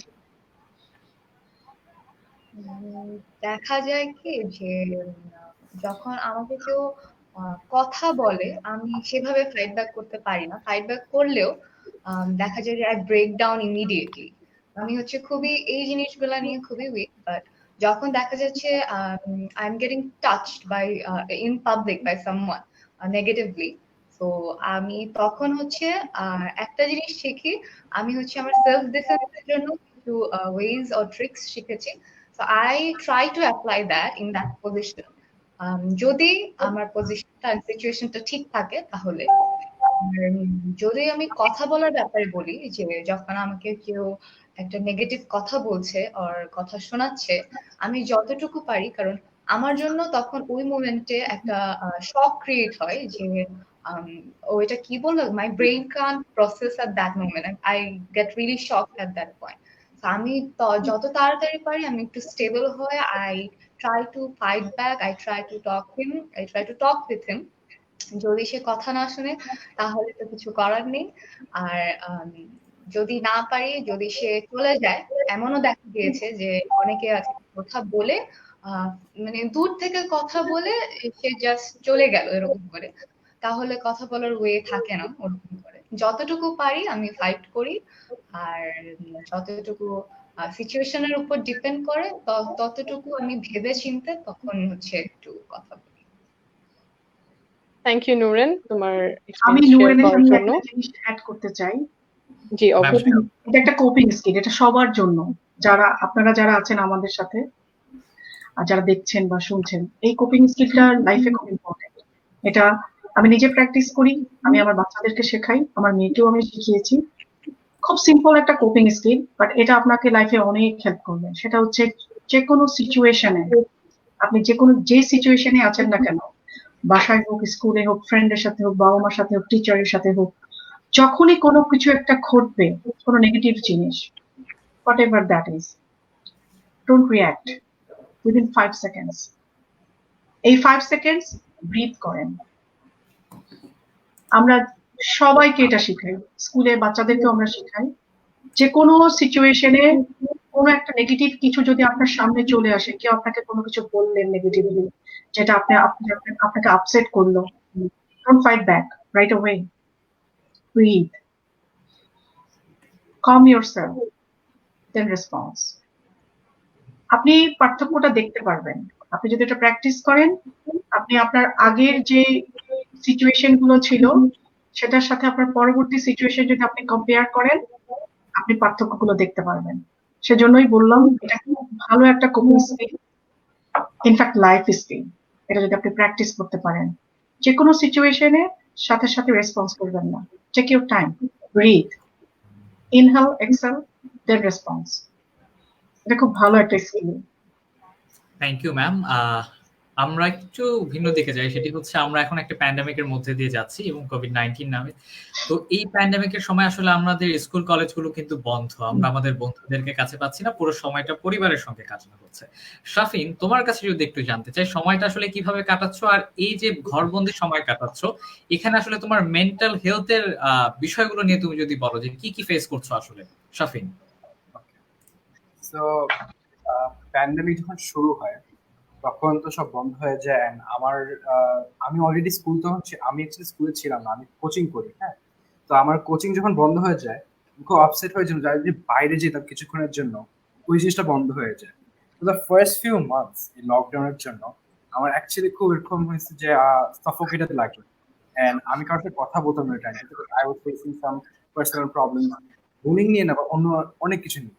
তখন আমি পারতাম না। তো 3 months আই থিঙ্ক এরকম লকডাউনে কারোর সাথে কথা বলতাম না, কিছু বলতাম না। বাট আস্তে আস্তে আস্তে try to distract myself with something inspiring, যে নিজেকে ডিসকভার করে যে নিজে আমি কি চাচ্ছি বা নিজের লাইফে কি করছে, এইসব জিনিস আস্তে আস্তে কোয়েশ্চেন করা স্টার্ট করি। তো দেন আমি কয়েকটা যেটা আমি এখন যেটা করছি সোশ্যাল মিডিয়া মার্কেটিং, এইসব লাইনে চলে গেছি, আমার অনেক ইন্টারেস্টেড। তো এইসব দিকে আস্তে আস্তে আগাতে আমি চিন্তা করলাম যে হ্যাঁ, এই এই টাইমটাতে আমি ওভার থিঙ্কিং করতাম। যখন লকডাউনে এসেছিলাম খুব ওভার থিঙ্কিং করতাম, ওই কারণে I think I was more upset. আমি নিজেকে ডিস্ট্রাক্ট করার জন্য কি নিয়ে আমি ইন্সপায়ার্ড বা লাইফে কি করতে চাই ওইসব জিনিস আমি ঘাটাতাম, এটা সেটা করতাম। তারপর আস্তে আস্তে আমি এসব কাজ করা শুরু করলাম। আর এখন I would say I am completely distracted, it's going very well actually. কারণ এখন আমি বলবো যে আমি বিজনেসের দিক দিয়ে যত রিলেশন যা করা যায় সব কিছু শিখতেছি, starting from reading books to webinars, যা ইনভলভ করা যায়। এইভাবে আমি আস্তে আস্তে নিজেকে ডিস্ট্রাক্ট করলাম, বা লকডাউনে যে আছি তা এখন অ্যাকচুয়ালি কাইন্ড অফ ফান এখন। So that's my experience. ধন্যবাদ শাফিন। এটা অনেক ভালো একটা কথা। আসলে আমরা এটাও দেখতে পারি যে অনেক সময় আমরা হ্যারাসমেন্টের শিকার হই, কিন্তু তখন সেটাকে আমরা আমাদের স্পিরিট হিসেবে নিতে পারি যে আমাকে সে এটা বললো, এখন আমি তাকে রুখে দাঁড়াবো তার জন্য যে তাকে মুখের উপর জবাব দিতে হবে তা নয়, আমি আমাদের কাজ দিয়েও সেই জবাবটা দিতে পারি। তো নুরেন, তোমার কি এক্সপিরিয়েন্স এই ব্যাপারে? Thank you honey. আসলে আমি এই জিনিসটা অনেক ফিল করেছি যে আমি তো বললামই যে আমি ওইভাবে কথা বলতে পারি না, আর ফাইট ব্যাক করাটা অ্যাকচুয়ালি আমার জিনিস না। তো আমি করতাম, আমি ইগনোর করে যেতাম, এখনো ইগনোর করি প্রায়। তো আমি আসলে তখন ওই যে শাফিন যেটা বললো যে আম, আমার ফিলিংস ওর ওভারকাম করার জন্য আমি হচ্ছে টক্সিসিটি যেখানে আছে সেখান থেকে আমি চলে আসলাম। Toxic friends or bad friends or the toxic situation or পরিবেশ একটা, তখন সেখান থেকে বের হয়ে আসে আমি তখন হচ্ছে আমার নিজের প্রতি একটু ফোকাস করি, আমি আমার কাজে ফোকাস করি। এন্ড আলহামদুলিল্লাহ আমি এখন যে পজিশনে আছি, আই ডোন্ট থিঙ্ক আমাকে যারা বুলি তারা এটা মনে হয় না চিন্তা করতে পারবে। কারণ আমি আমার খুব ছোট এজ থেকে আমি হচ্ছে কাজ করা শুরু করি। তারপরে আমি আরো অনেক এক্সট্রা কারিকুলাম অ্যাক্টিভিটিস আছি। দেখা যায় আমি এখানে শো করছি, তারপরে এখানে গান গাচ্ছি, আর হচ্ছে আমি এখানে যাচ্ছি একটা ইন্টারভিউর জন্য। তো আমি মনে করি যে যারা তোমাকে নিচু হয়ে দেখছে or সেভাবে দেখে না, don't think that you can cope up or you can get high. You can just prove them with your work and not saying anything like immediately or react na kore. You can just wait because you know that you will do well in the future. Thank you Nuren. তো ma'am, আপনার কাছে যদি একটু প্রশ্ন করি যে toxic পিপলের একটা কথা আসলো নুরেনের কাছ থেকে। তো আমরা বিভিন্ন জায়গায় শুনে থাকি যে বলা হয় যে তোমাদের লাইফ থেকে টক্সিক পিপলদের কাট আউট করে দাও। তো এটা কি এরকম ব্যাপার, বা কিভাবে এটা হেল্প করতে পারে? আমি সবকিছু কিন্তু খুব রিলেটেড যে টক্সিক পিপল কারা, যারা হচ্ছে আসলে হয়তো দেখা যাবে যে ওর ফ্যামিলির কোনো একটা প্রবলেম আছে, ওর ফ্যামিলিতে ও হয়তো অ্যাবিউজ হচ্ছে, বা ফ্যামিলিতে সে বুলিং এর শিকার হচ্ছে, সে পাওয়ারলেস ফিল করছে, সে অনেক কিছু রিলেটেড থাকে একটা টক্সিক পিপলকে বড় করার জন্য, একজন মানুষের টক্সিক হয়ে ওঠার ক্ষেত্রে। তো হ্যাঁ, সেই ক্ষেত্রে যেটা করা যায় যে কেউ যদি মনে করে যে না এই মানুষটা টক্সিক এবং সে আমাকে ইমোশনালি ভালনারেবল করছে, সে আমারকে ভালোভাবে তার সাথে অ্যাডজাস্টমেন্টটা হচ্ছে না, তো of course you can just get away of him or her. Toxic people জিনিসটা হচ্ছে যে আমার মেন্টাল হেলথ কে যদি কেউ থ্রেট করে, আমি কোনোভাবেই তার সাথে রিলেশন মেনটেন করতে রাজি না। তো এটা সবার ক্ষেত্রেই প্রযোজ্য যে আপনি যদি মনে করেন যে না কোনো একটা বন্ধু বা কোনো একটা মানুষ সে যেই হোক না কেন আপনাকে আপনার আশপাশটাকে টক্সিক করে ফেলছে, সো আপনি তার থেকে দূরে থাকতেই পারেন মেন্টাল হেলথকে হেলদি রাখার জন্য। It's important. আর আপনি আরেকটা যেটা করতে পারেন তার সাথে শেয়ার করা, হয়তোবা সে যে আপনার পরিবেশটাকে টক্সিক করছে, সে যে একটা এনভায়রনমেন্টকে নেগেটিভ করে ফেলছে, এটা হয়তো সেই মানুষটা জানে না, সেই বন্ধুটা জানে না। তার সাথে শেয়ার করা তুমি যে এটা করছো বা তুমি যেটা বলছো এটা আসলে আমাকে নেগেটিভলি ইম্প্যাক্ট করছে, এটা আমি লাইক করছি না। সবসময় একটা কথা মনে রাখতে হবে জীবনে, স্পিক আপ, অ্যাসার্টিভ হওয়া। অ্যাসার্টিভ মানে এই না যে আমি যারা করে বললাম। আমাদের দেশে এই অ্যাসার্টিভনেস এর এক্সারসাইজটা খুবই কম, অ্যাওয়ারনেসটা খুবই কম। অ্যাসার্টিভ হওয়াটাকে আমাদের দেশে বেয়াদবির পর্যায়ে বলে, যে আপনি যদি কোনো একটা কিছু পছন্দ করেন না, তখন আপনি যদি সেটাকে বলেন সেটা আপনি একটা বেয়াদব হয়ে গেলেন। নট নেসেসারি, এই জন্যই বললাম যে অ্যাওয়ারনেসটা খুব ইম্পর্টেন্ট। আমি যদি আমার বড় কাউকে আমি এটা পছন্দ করছি না, এটা আমি তাকে খুব সুন্দরভাবে বুঝিয়ে বলতে পারি। আমার বন্ধুকে আমি খুব ভালোভাবে এটা সুন্দর করে আমি বুঝিয়ে বলতে পারি, তুমি যেটা বলছো এটা আমি পছন্দ করছি না, সো আমাকে এটা নেগেটিভলি ইম্প্যাক্ট করছে, সো স্টপ ইট। এরপরেও যদি সেটা বন্ধ না করে, then you can get away.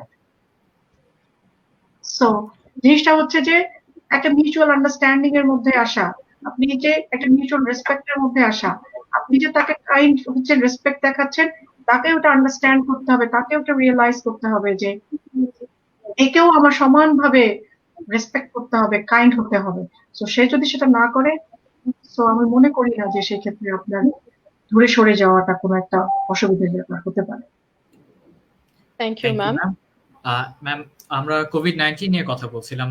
এখন যারা ইয়ুথ আছে বা শুধুমাত্র ইয়ুথ না, সবাই এই কোভিড-19 এ যেহেতু ঘরবন্দি সময়, এখন সবারই মেন্টাল হেলথ এর উপর একটা ইমপ্যাক্ট পড়ছে।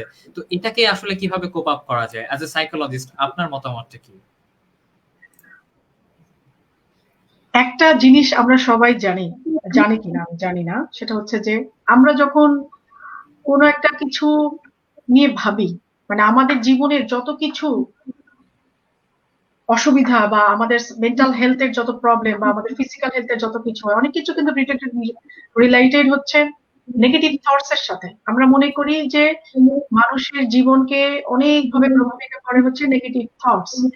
এখন আমি যদি চিন্তা করি যে আমি বাসায় আছি, আমি মার্চের 13 তারিখ থেকে আমরা বাসায়, স্টিল আমরা বাসায়, এখন অনেক রকম ফেজে বিভিন্ন অনেক কিছু ওপেন করে দেওয়া হয়েছে, বাট স্টিল আমরা বাসায়। বাইরে যাই আমরা, বাট আগের মতো সেই গ্যাদারিংস বা ওই যে এরকম একটা সোশ্যাল একটা কমিউনিকেশন ছিল সেটা কমে গেছে।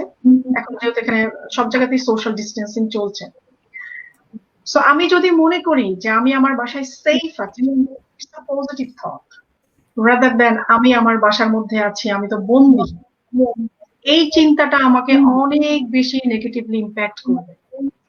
তো পজিটিভ থিঙ্কিং খুব ইম্পর্টেন্ট। সো আমি যখন কোপ আপের, আমি মনে করি আমি যেভাবে কোপ আপ করেছি, প্রথম দিকে খুব ফ্রাস্ট্রেটেড হয়ে গিয়েছিলাম। না, প্রথম দিকে আসলে খুব ভালো লেগেছে যে স্কুল বন্ধ, কাজে যেতে হচ্ছে না, বাসায় আছি, খুব মাস্তি। এরপর কিছুদিন পরে দেখি বোরিং লাগে, কারণ এখানে তখন খুব ঠান্ডা ছিল, বরফ ছিল বাইরে, তো আমরা খুব একটা বাইরে যেতে পারতাম না। এখন সামার, এখন খুব বিউটিফুল ওয়েদার বাইরে, আমরা চাইলে অনেক কিছু করতে পারি। তো প্রথম প্রথম খুব ভালো লাগছিল, খুব মজা, খুব বাসায় খুব অলস টাইম কাটছে। কিছুদিন পরে দেখছি আর ভালো লাগছে না, কারণ এত টাইম স্পেন্ড করতে পারছি না, তখন খারাপ লাগা শুরু করেছিল। কিন্তু যখন আমি নিজেই চিন্তা করলাম যে না, আমি তো আসলে ভুলভাবে চিন্তা করছি, কারণ আমি বাসায় আছি, আমি সেফ আছি, আমাকে যদি বাইরে যেতে হয়, আমি যদি বাইরে যাই, দেন সিচুয়েশনটা unsafe, could be infected COVID-19. So যখন আমি এইভাবে চিন্তা করা শুরু করলাম, দেখলাম যে কোপ আপ করাটা খুব ইজি হয়ে গেছে। এটা তো গেল চিন্তা নিয়ে কিভাবে কাজ করবেন। আপনি যখন পজিটিভ ওয়েতে চিন্তা করতে পারবেন, দেখবেন আপনার জন্য সবকিছু খুব সহজ হয়ে যাচ্ছে। ঘরে থাকাটা আপনি এনজয় করবেন। আমাদের ভিতরে অনেক অনেক অনেক হিডেন জিনিস আছে যেটা আমরা জানি না, এক্সপ্লোর ইট।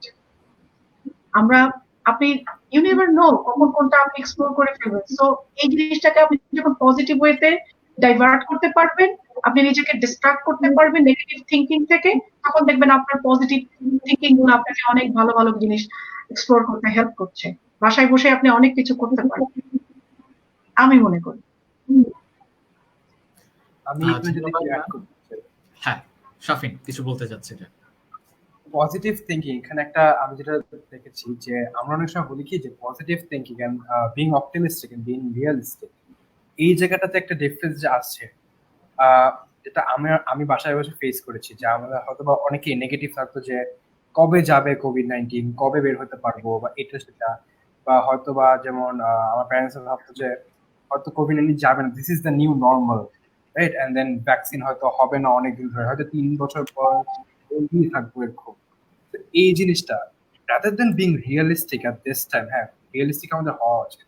আই থিঙ্ক অপটিমিজমটা অনেক কাজে লাগে। যেমন আমি যখন বলি যে ডিস্ট্রাকশন শুধু না, পজিটিভ মাইন্ডসেট, প্রত্যেকদিন ঘুম থেকে উঠে আমি এটা ভাবতাম যে we went through a lot of diseases, right. তো এটাও এমন হবে যে এখন টেকনোলজি আছে, সবকিছু আছে, ইট কুড বি সলভ, এই মাইন্ডসেটটা থাকা actually very important. I think ওটাও আমাকে একদিকে হেল্প করছে যে every morning I wake up and I think it will be solve. এটা একটা খুব ইম্পর্টেন্ট বিষয়। এটা আসলে অনেক পজিটিভ চিন্তা, কারণ হচ্ছে যে যে কোনো খারাপ জিনিস, যে কোনো সিচুয়েশনই এক সময় না এক সময় শেষ হবে। তো এই পজিটিভ চিন্তাটা যখন আপনি করতে পারবেন, তখন দেখবেন যে কোপ আপ করাটা খুব বেশি কঠিন কিছু না। হ্যাঁ, কষ্ট আমাদের আসলে মেন্টাল হেলথ, আমরা মেন্টাল হেলথ অনেক ইম্পর্টেন্স দিয়ে থাকি। এখন বাংলাদেশের মানুষ অনেক বেশি অ্যাওয়্যার হয়েছে, আগে এরকম ছিল না।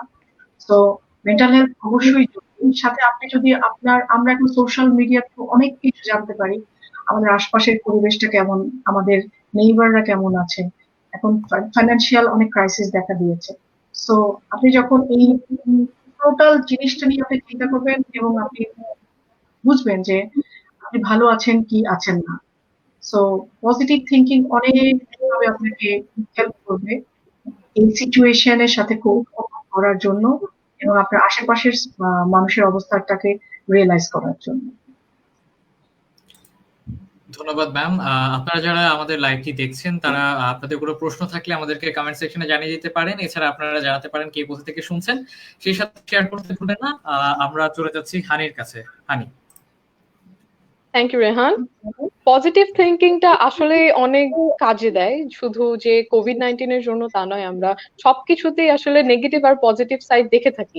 যেমন কোভিড-19 এ অনেক নেগেটিভ সাইড আছে, যেমন আমাদের অর্থনীতি ফল করছে, আরো বিভিন্ন সমস্যা আমাদের দেখা দিচ্ছে।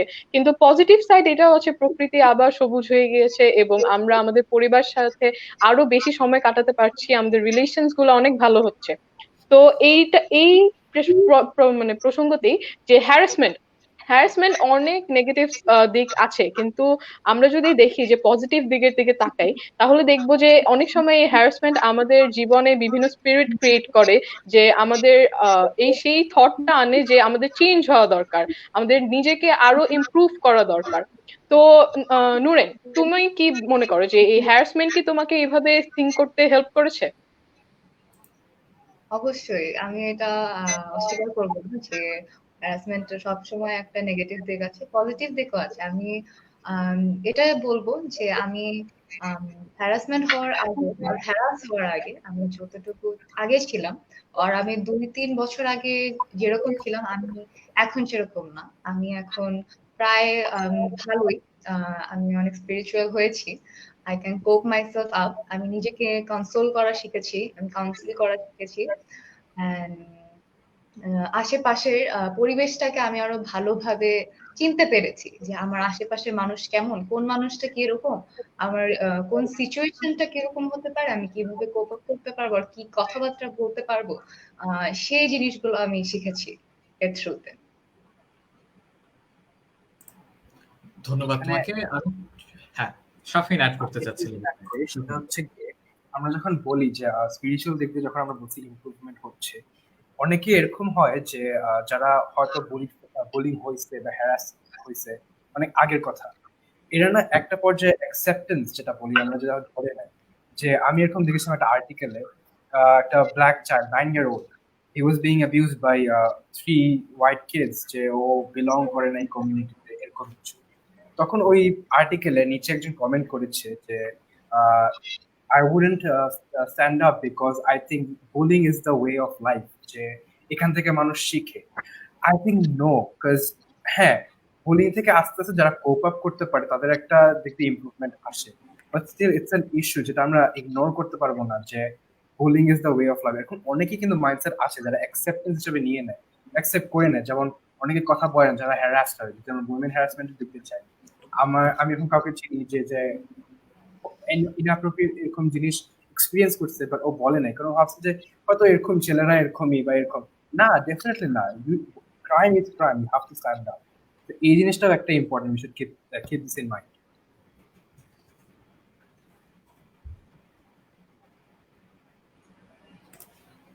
Thank you Shafin.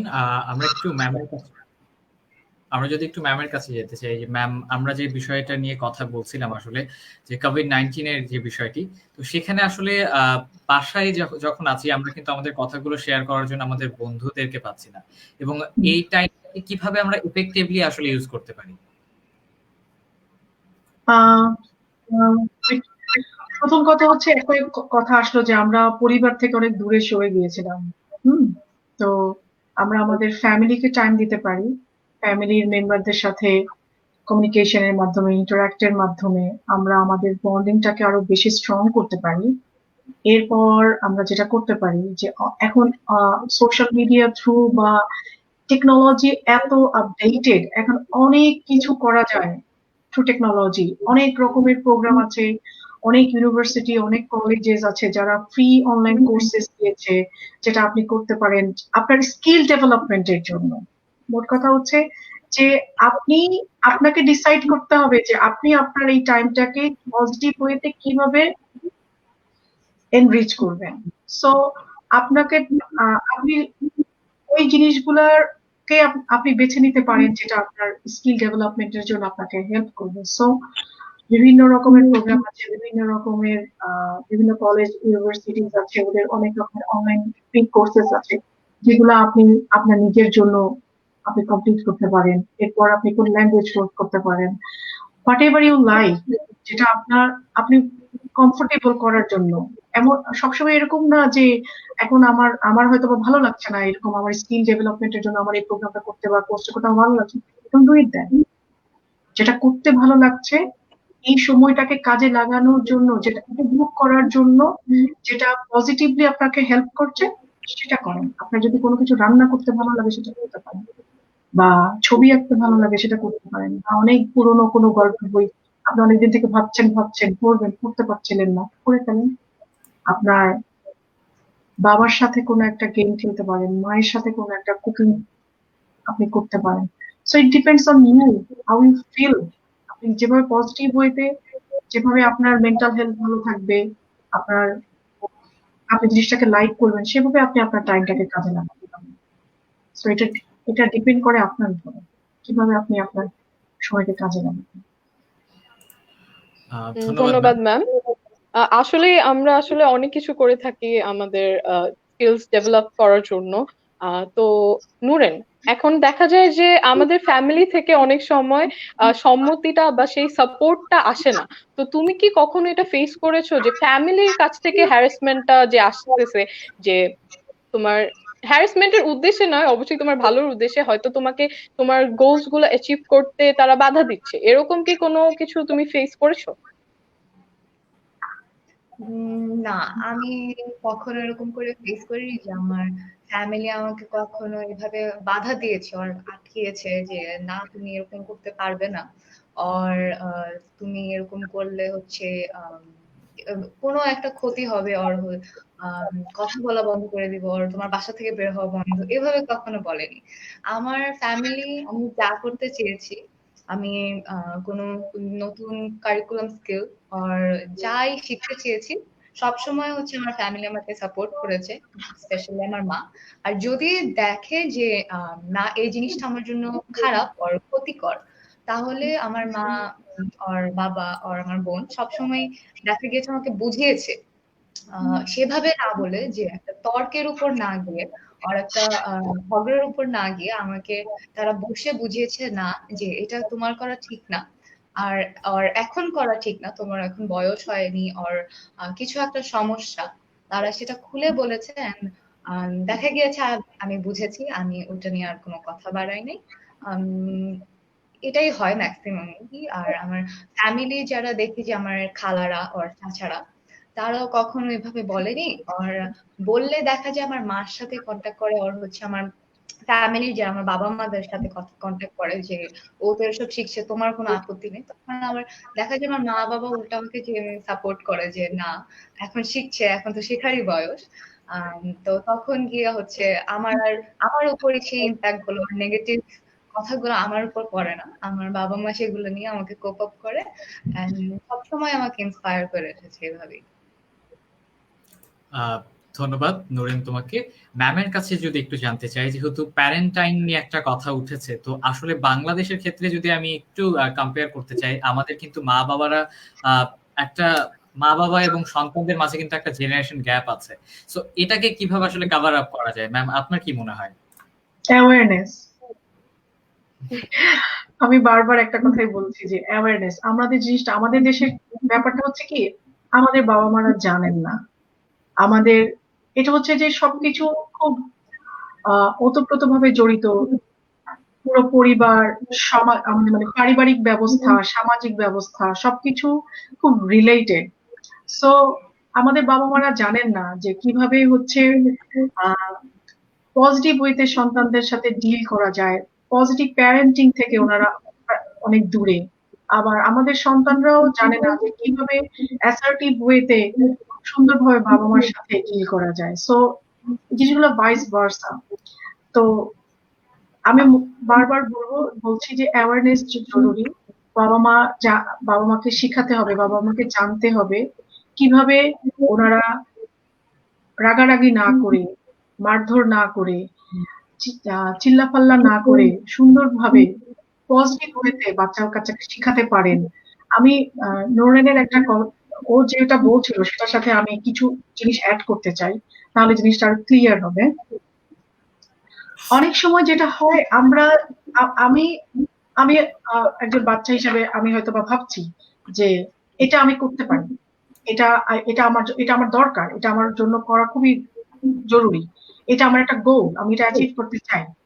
সো আমি যখন আমার প্যারেন্টের সাথে শেয়ার করলাম, আমার প্যারেন্ট হয়তো বলছেন যে না না তুমি এটা এখন করতে পারবে না, এটা এখন তোমার জন্য করা সম্ভব না। এখন জিনিসটা হয় কি যে কোঅর্ডিনেশনের অভাব দুই গ্রুপের মধ্যে। প্যারেন্টস যেটা করেন, আমাদের দেশের প্যারেন্টিংটা হচ্ছে এরকম, আমরা না বলে দেই তুমি এটা করতে পারবা না। এখন যাকে বলছি যে করতে পারবো না সে তো আরো অ্যান্সার চাইছে, কেন পারবো না, কি জন্য পারবো না, প্রবলেমটা কোথায়, হলে কি মানে পারলে কি হবে, না পারলে কি হবে, এই যে এক্সপ্লেনেশন এগুলা আমাদের দেশের প্যারেন্টিং এ এক্সারসাইজ করা হয় না। সেই কারণে যেটা হয় যে বাচ্চার মধ্যে এবং প্যারেন্টের মধ্যে একটা গ্যাপ গুলো চলে আসে। এই গ্যাপটা, সরি আমি একটু বুঝছি।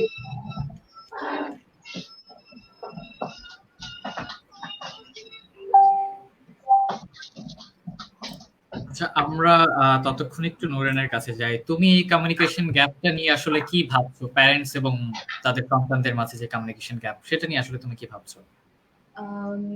দেখা যায় কি মানে জেনারেশন গ্যাপটা, কমিউনিকেশন গ্যাপটা শুরু হয় হচ্ছে শেয়ার না করার কারণে।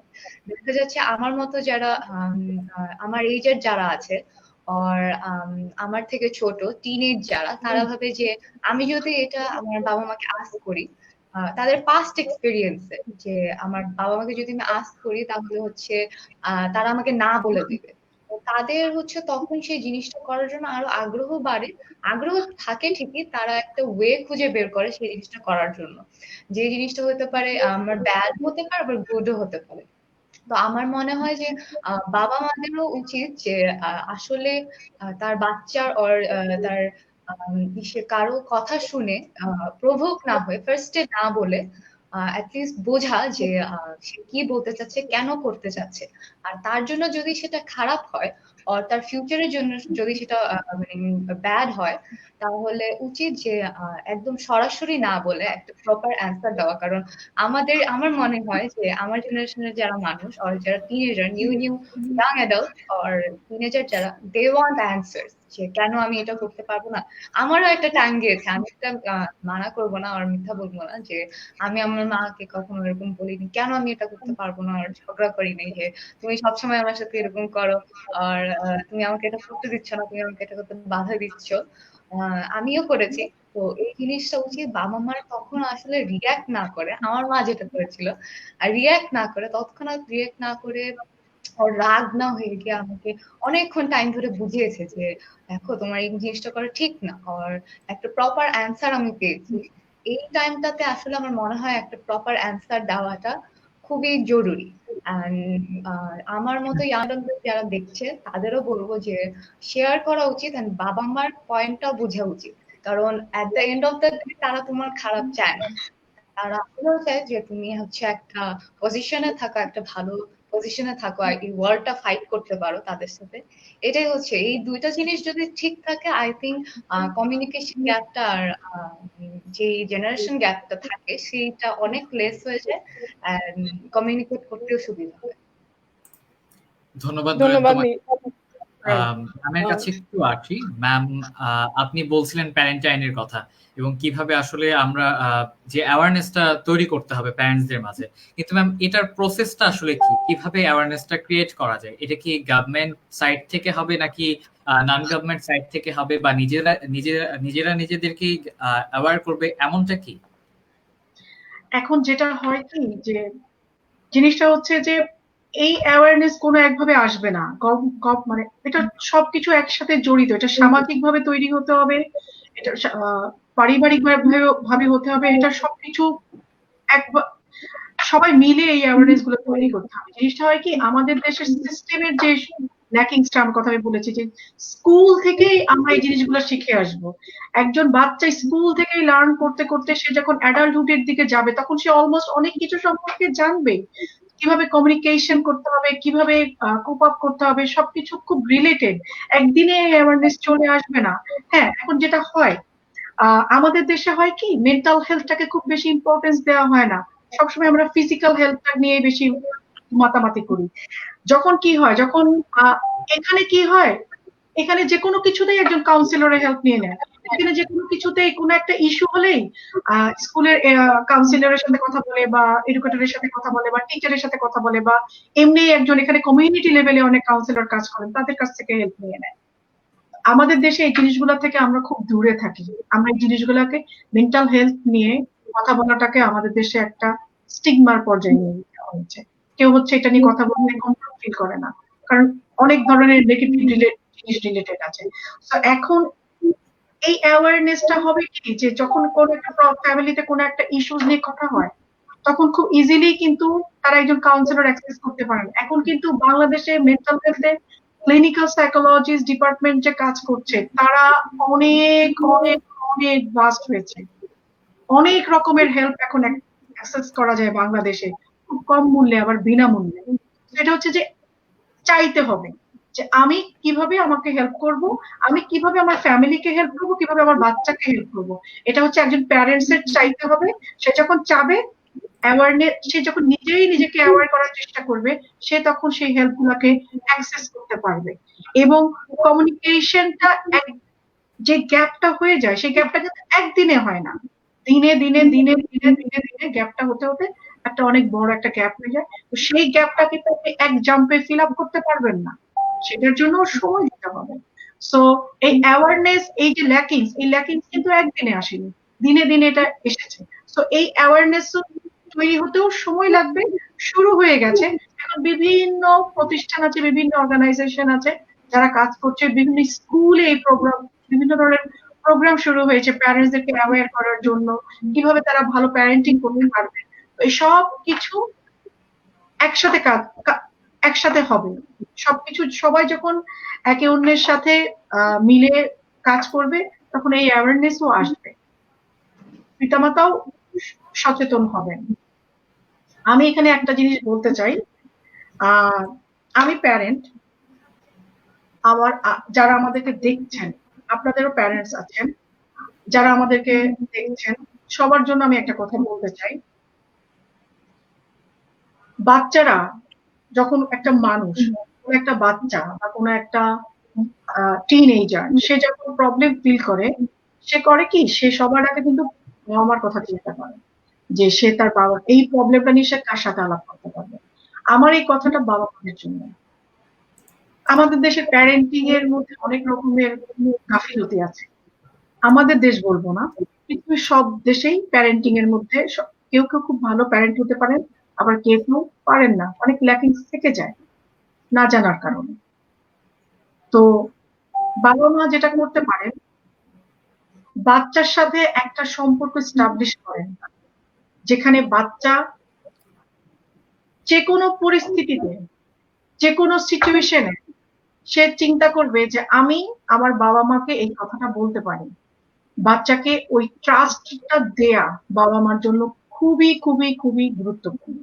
কারণ একটা বাচ্চা যখন ছোট থাকে, সে যখন 5-6 বছর বা 7-8 বছর, 10-11 বছর স্কুলে যায়, সে তার বাবা মার চাইতে ভালো আর কাউকে বেশি বাসে না। বাবা মার পরে সে হয়তো কাউকে যাকে পছন্দ করে সেটা হচ্ছে তার টিচার। তো বাচ্চা সবসময় চায় যে কোনো কিছু, নেগেটিভলি হোক পজিটিভলি হোক, বাচ্চা মায়ের সাথে বা বাবার সাথে শেয়ার করতে চায়। বাবা মা হিসেবে আপনার দায়িত্ব হচ্ছে বাচ্চাকে ওই স্পেসটা দেয়া, বাচ্চাকে ট্রাস্টটা দেয়া যে হ্যাঁ, whatever happens, come to me, share with me, it's your space. বাচ্চা যখন ওই স্পেসটা পাবে তখন কিন্তু আপনি দেখবেন প্যারেন্টিং অনেক ইজি হয়ে যাবে। আর যখন আপনাদের মধ্যে এই অ্যাটাচমেন্টটা থাকবে, ট্রাস্টটা থাকবে, বাচ্চার বকে যাওয়ার সম্ভাবনা খুবই কম। বাচ্চা মানসিকভাবে অনেক স্ট্রং হবে, সে যে কোনো কিছু ফাইট করার জন্য রেডি হবে। তো এই যে অ্যাটাচমেন্ট প্যারেন্টসদের সাথে বাচ্চা মোস্ট ইম্পর্টেন্ট।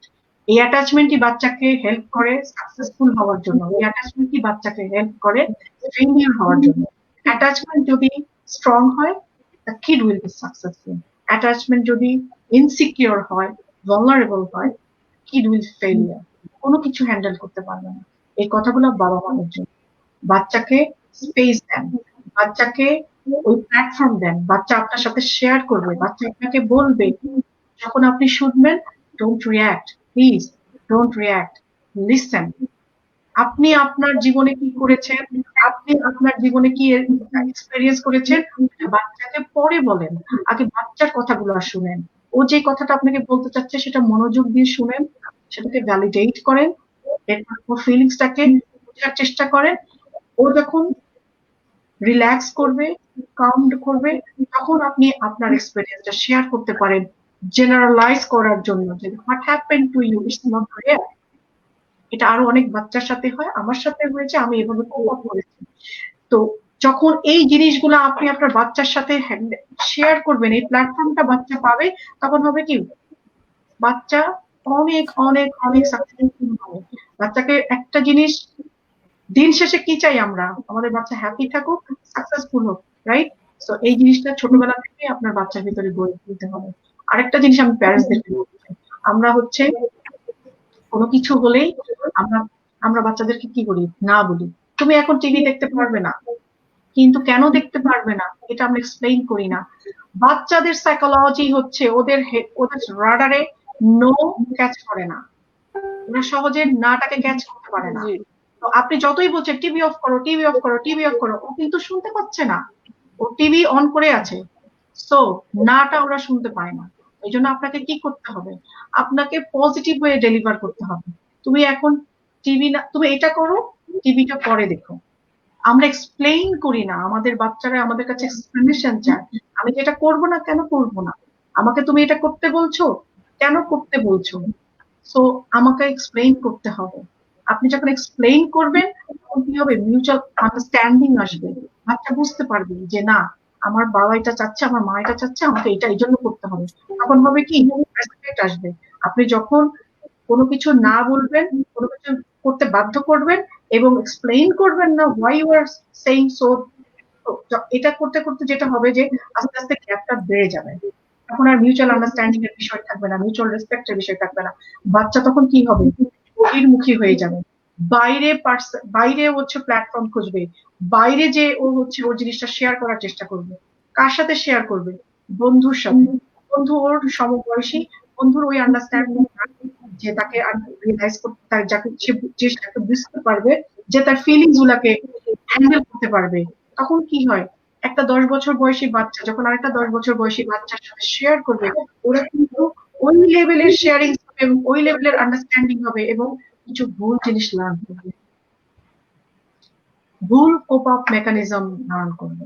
সো আমাদের দায়িত্ব অ্যাজ আ প্যারেন্ট বাচ্চাকে হেল্প করা, বাচ্চাকে ওই স্পেস দেওয়া, প্ল্যাটফর্ম তৈরি করে দেওয়া যে আসো, আমি আছি, what ever the situation is, what ever the information is, you can share with me. I'm here to listen. এই জিনিসটা খুব important. Thank you very much ma'am. আমাদের সঙ্গে এতক্ষণ তোমরা ছিলে এবং একদম আমরা শেষ পর্যায়ে চলে এসেছি আমাদের আয়োজনের। শাফিন, তোমার কাছে যদি জানতে চাই একদম শেষ বেলায় কি বলতে চাও সবার উদ্দেশ্যে? ওয়েল, এই পর্যায়ে আই থিঙ্ক ম্যামের যে কনক্লুশন ছিল that was the best conclusion. But এটার উপর যদি আমি অ্যাড করি, মেইন থিং হচ্ছে যে হ্যাঁ, প্যারেন্টসদের সাথে যখন আমি বলি যে ওপেন আপ হওয়া, সেটা আই থিঙ্ক এটা একটা জিনিস আমরা যেটা ভুলে যাই সেটা হচ্ছে আস্তে আস্তে গ্রাজুয়ালি যেটা ওপেন আপ হওয়া, এটা একটা ভেরি ইম্পর্টেন্ট থিং। আমার সাথে যেটা ফেস হয়েছে যে আমি তাড়াতাড়ি চেঞ্জের সাথে ক্যাচ আপ করতে পারি না, like I see a change, আমি নিজেকে আবার আইসোলেট করে ফেলি। এটা আমার মধ্যে একটা আছে, আমি গ্রাজুয়ালি চেঞ্জ হই। তো এই জিনিসটা ভেরি ইম্পর্টেন্ট থিং। তো যখন আমরা এই চেঞ্জটাতে যাচ্ছি বা ওপেন আপ করছি, তখন নিজেকেও ঠান্ডা রাখা, যে যাতে রাগ না হয়ে যায়, এই জিনিসগুলো প্যারেন্টসদেরও একটা ইয়ে আছে যে যে ওরা কি ভাবতেছে, which is আমি এটা অনেকদিন ধরে নেগলেক্ট করছি যে ওরা আসলে আমার ভালো চায়। কারণ আমার সাথে এরকম হয়েছিল যে আমি যখন ফার্স্টে বলেছিলাম বিজনেস নিয়ে পড়তে চাই বা যখন মার্কেটিং নিয়ে পড়তেছিলাম, তখন তো যে কি ও লেভেলে পড়া বাদ দিয়ে এসব পড়তেছো এগুলি, but in the long term you will start to realize যে ওরাও ভালো চাচ্ছে। সেটা আস্তে আস্তে ডেভেলপ হবে, but soon you realize. So এই পজিটিভ মাইন্ডসেট, কোপিং মেকানিজম যেগুলো আমরা এখন বললাম, ম্যাম যেগুলো বললো, এগুলো ইউজ করে আই থিঙ্ক আস্তে আস্তে you can be in a very better place. Right. এখন যদি আমরা নুরনের কাছে যেতে চাই, তুমি কি বলতে চাও একদম শেষে? বলবো একটা জিনিসই যে আমরা এই বয়সে হচ্ছে আসলে না ভেবে চিন্তে খুবই তাড়াতাড়ি কাজ করে ফেলি, ভাবি যে না এটাই আমাদের জন্য ভালো, এটাই হচ্ছে আমার ফার্দার ফিউচার এন্ড এভরিথিং। তো তখন আসলে সিচুয়েশন না বুঝে অ্যাক্ট করাটা বোকামি। আসলে আমি বলবো যে এই বোকামিটা সবাই করে এন্ড সবাই রিয়ালাইজ করে যে এটা তোমার খালি মাথায় রাখা উচিত যে at the end of the day you will realize যে ইউ হ্যাভ তুমি একটা ভুল করেছো এন্ড ভুল ডিসিশন নিয়েছো এন্ড এটা প্রভোক করাটা আর প্রিভেন্ট করাটা তোমার জন্য সবচেয়ে বেস্ট ছিল। তো এই আশাটা না হারিয়ে তুমি যতই, আমি জানি সবারই মনে অনেক রাগ থাকে, অনেক থাকে, ক্ষোভ থাকে যে কেন হলো না, তারপরে হচ্ছে এই চেঞ্জটা কেন হলো, এরকম হলো। আমি বলবো যে সেটার উপর ফোকাস না করে মোর ফিউচারে ফোকাস করা উচিত।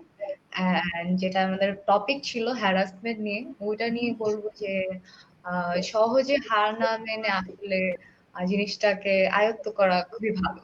কারণ হচ্ছে যতক্ষণ না ফাইট ব্যাক করবো, তুমি যতক্ষণ নিজেকে বোঝাতে না পারবা, ততক্ষণ হচ্ছে তুমি হচ্ছে দাঁড়াতে পারবা না।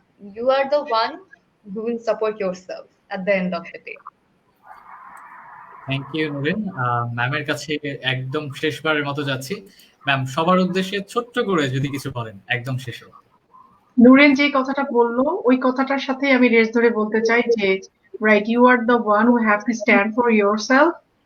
At end of the day you have to be successful, like just be happy and be successful. That's the answer to bullying. Like that's the way you can stop bullying. Bully যে করে বা harass যে করে তার একটা target থাকে, upset করানো, failure করানো। So it like at the end আপনি যখন হ্যাপি থাকবেন, সাকসেসফুল হবেন, so he will get his answer. So that's the thing. এটা একদিনে শেষ হবে না, তবে আমাদেরকেই আমাদের জন্য কাজ করতে হবে। আমি যখন নিজের জন্য কাজ করব, আমি যখন নিজে স্ট্যান্ড আপ করব, স্পিক আপ করব, আমি আমাকে যে বুলি করছে তাকে আমি রুখে দিতে পারবো। So that's the way. You have to speak up, you have to stand for yourself. Of course you have to stand for your friends. Like আমি এক সময় আমি বুলিং এর শিকার হয়েছি, এখন আমি স্টপ করেছি, আমি স্পিক আপ করেছি, so now I am good. But এখন আমার ফ্রেন্ড বুলিং এর শিকার হচ্ছে, I have to stand for him or হার। আমি আপনাদেরকে বলেছি যে একটা রিসার্চে দেখা গেছে বাই স্ট্যান্ডার্ড যদি 10 সেকেন্ডস এর মধ্যে ইন্টারভিউ করে তাহলে bullying will stop. It stops bullying. So that's the power in your hand. So আর যারা বুলি করে তারা অনেক সময় বুঝে না, আমি প্রথমেই বলেছি তাদের হচ্ছে লাইফ স্কিল, তাদের সোশ্যাল স্কিলের ডেফিসিট থাকে, তারা জানে না তাদের মধ্যে কাইন্ডনেস এর অভাব থাকে, তাদের মধ্যে এমপ্যাথির অভাব থাকে। সো যখন এটা ফ্যামিলি থেকে স্টার্ট করতে হবে, যখন আমি আমার বাচ্চাকে একটা মিউচুয়াল রেসপেক্ট শিখাতে পারবো, আমি তাকে বুঝাতে পারবো যে he or she has to be kind to others and that's the way he will get it back. So he will or she will learn that like I don't bully anyone, আমি কাউকে negatively impact করবো না। So এই জিনিসগুলো পরিবার থেকে শুরু করতে হবে, স্কুল থেকে শুরু করতে হবে, অ্যাওয়ারনেস বাড়াতে হবে। একদিনে শুরু হয়নি, অনেক সময় লেগেছে ছড়াতে, তো একদিনে চলে যাবে না, সময় লাগবে কমে আসতে, প্রিভেন্ট হতে। কাজ শুরু হয়ে গেছে, এখন আমাদের উচিত আরো বেশি অ্যাওয়ারনেস তৈরি করা, জানা, নিজেরা জানা, পরিবারকে জানানো, অন্যদেরকে জানানো। আস্তে আস্তেই এটা সবাই মিলে একসাথে কাজ করতে হবে। That's the way. আমরা দেশের ইউথ, তো আমরাই সোসাইটির হচ্ছে চেঞ্জ মেকার। তো আসুন আমরা একসাথে একত্রিত হই এবং নিজেদের সমস্যাগুলো নিয়ে কথা বলি এবং তার সলিউশন বের করি। আমাদের সাথে যারা ছিলেন সকলকে অনেক অনেক ধন্যবাদ আমাদের সাথে থাকার জন্য। আমাদের গেস্টদের অনেক অনেক ধন্যবাদ তাদের মূল্যবান সময় দেওয়ার জন্য। আজকে এখানে ইতি টানছি। আমি শাওম মেহানি, থ্যাংক ইউ। থ্যাংক ইউ এবং সবাইকে। যারা দর্শক আমাদের সঙ্গে ছিলেন এবং আমাদেরকে সময় দিয়েছেন এবং আপনাদের অতি মূল্যবান সময়ের মধ্যে থেকে আমাদেরকে এতখানি সময় দিয়েছেন, এই জন্য আপনাদেরকে অসংখ্য ধন্যবাদ। আজ চলে যাচ্ছি, পরবর্তীতে কোনো এক সেশনে হয়তো আবারও আপনাদের সঙ্গে দেখা হয়ে যাবে। সে পর্যন্ত ভালো থাকবেন, সুস্থ থাকবেন, নিজে ভালো থাকবেন, আশপাশের মানুষগুলোকে ভালো রাখবেন এবং দেশকে ভালোবাসবেন। This is Rehan signing off. এবং যারা ওর বেলায়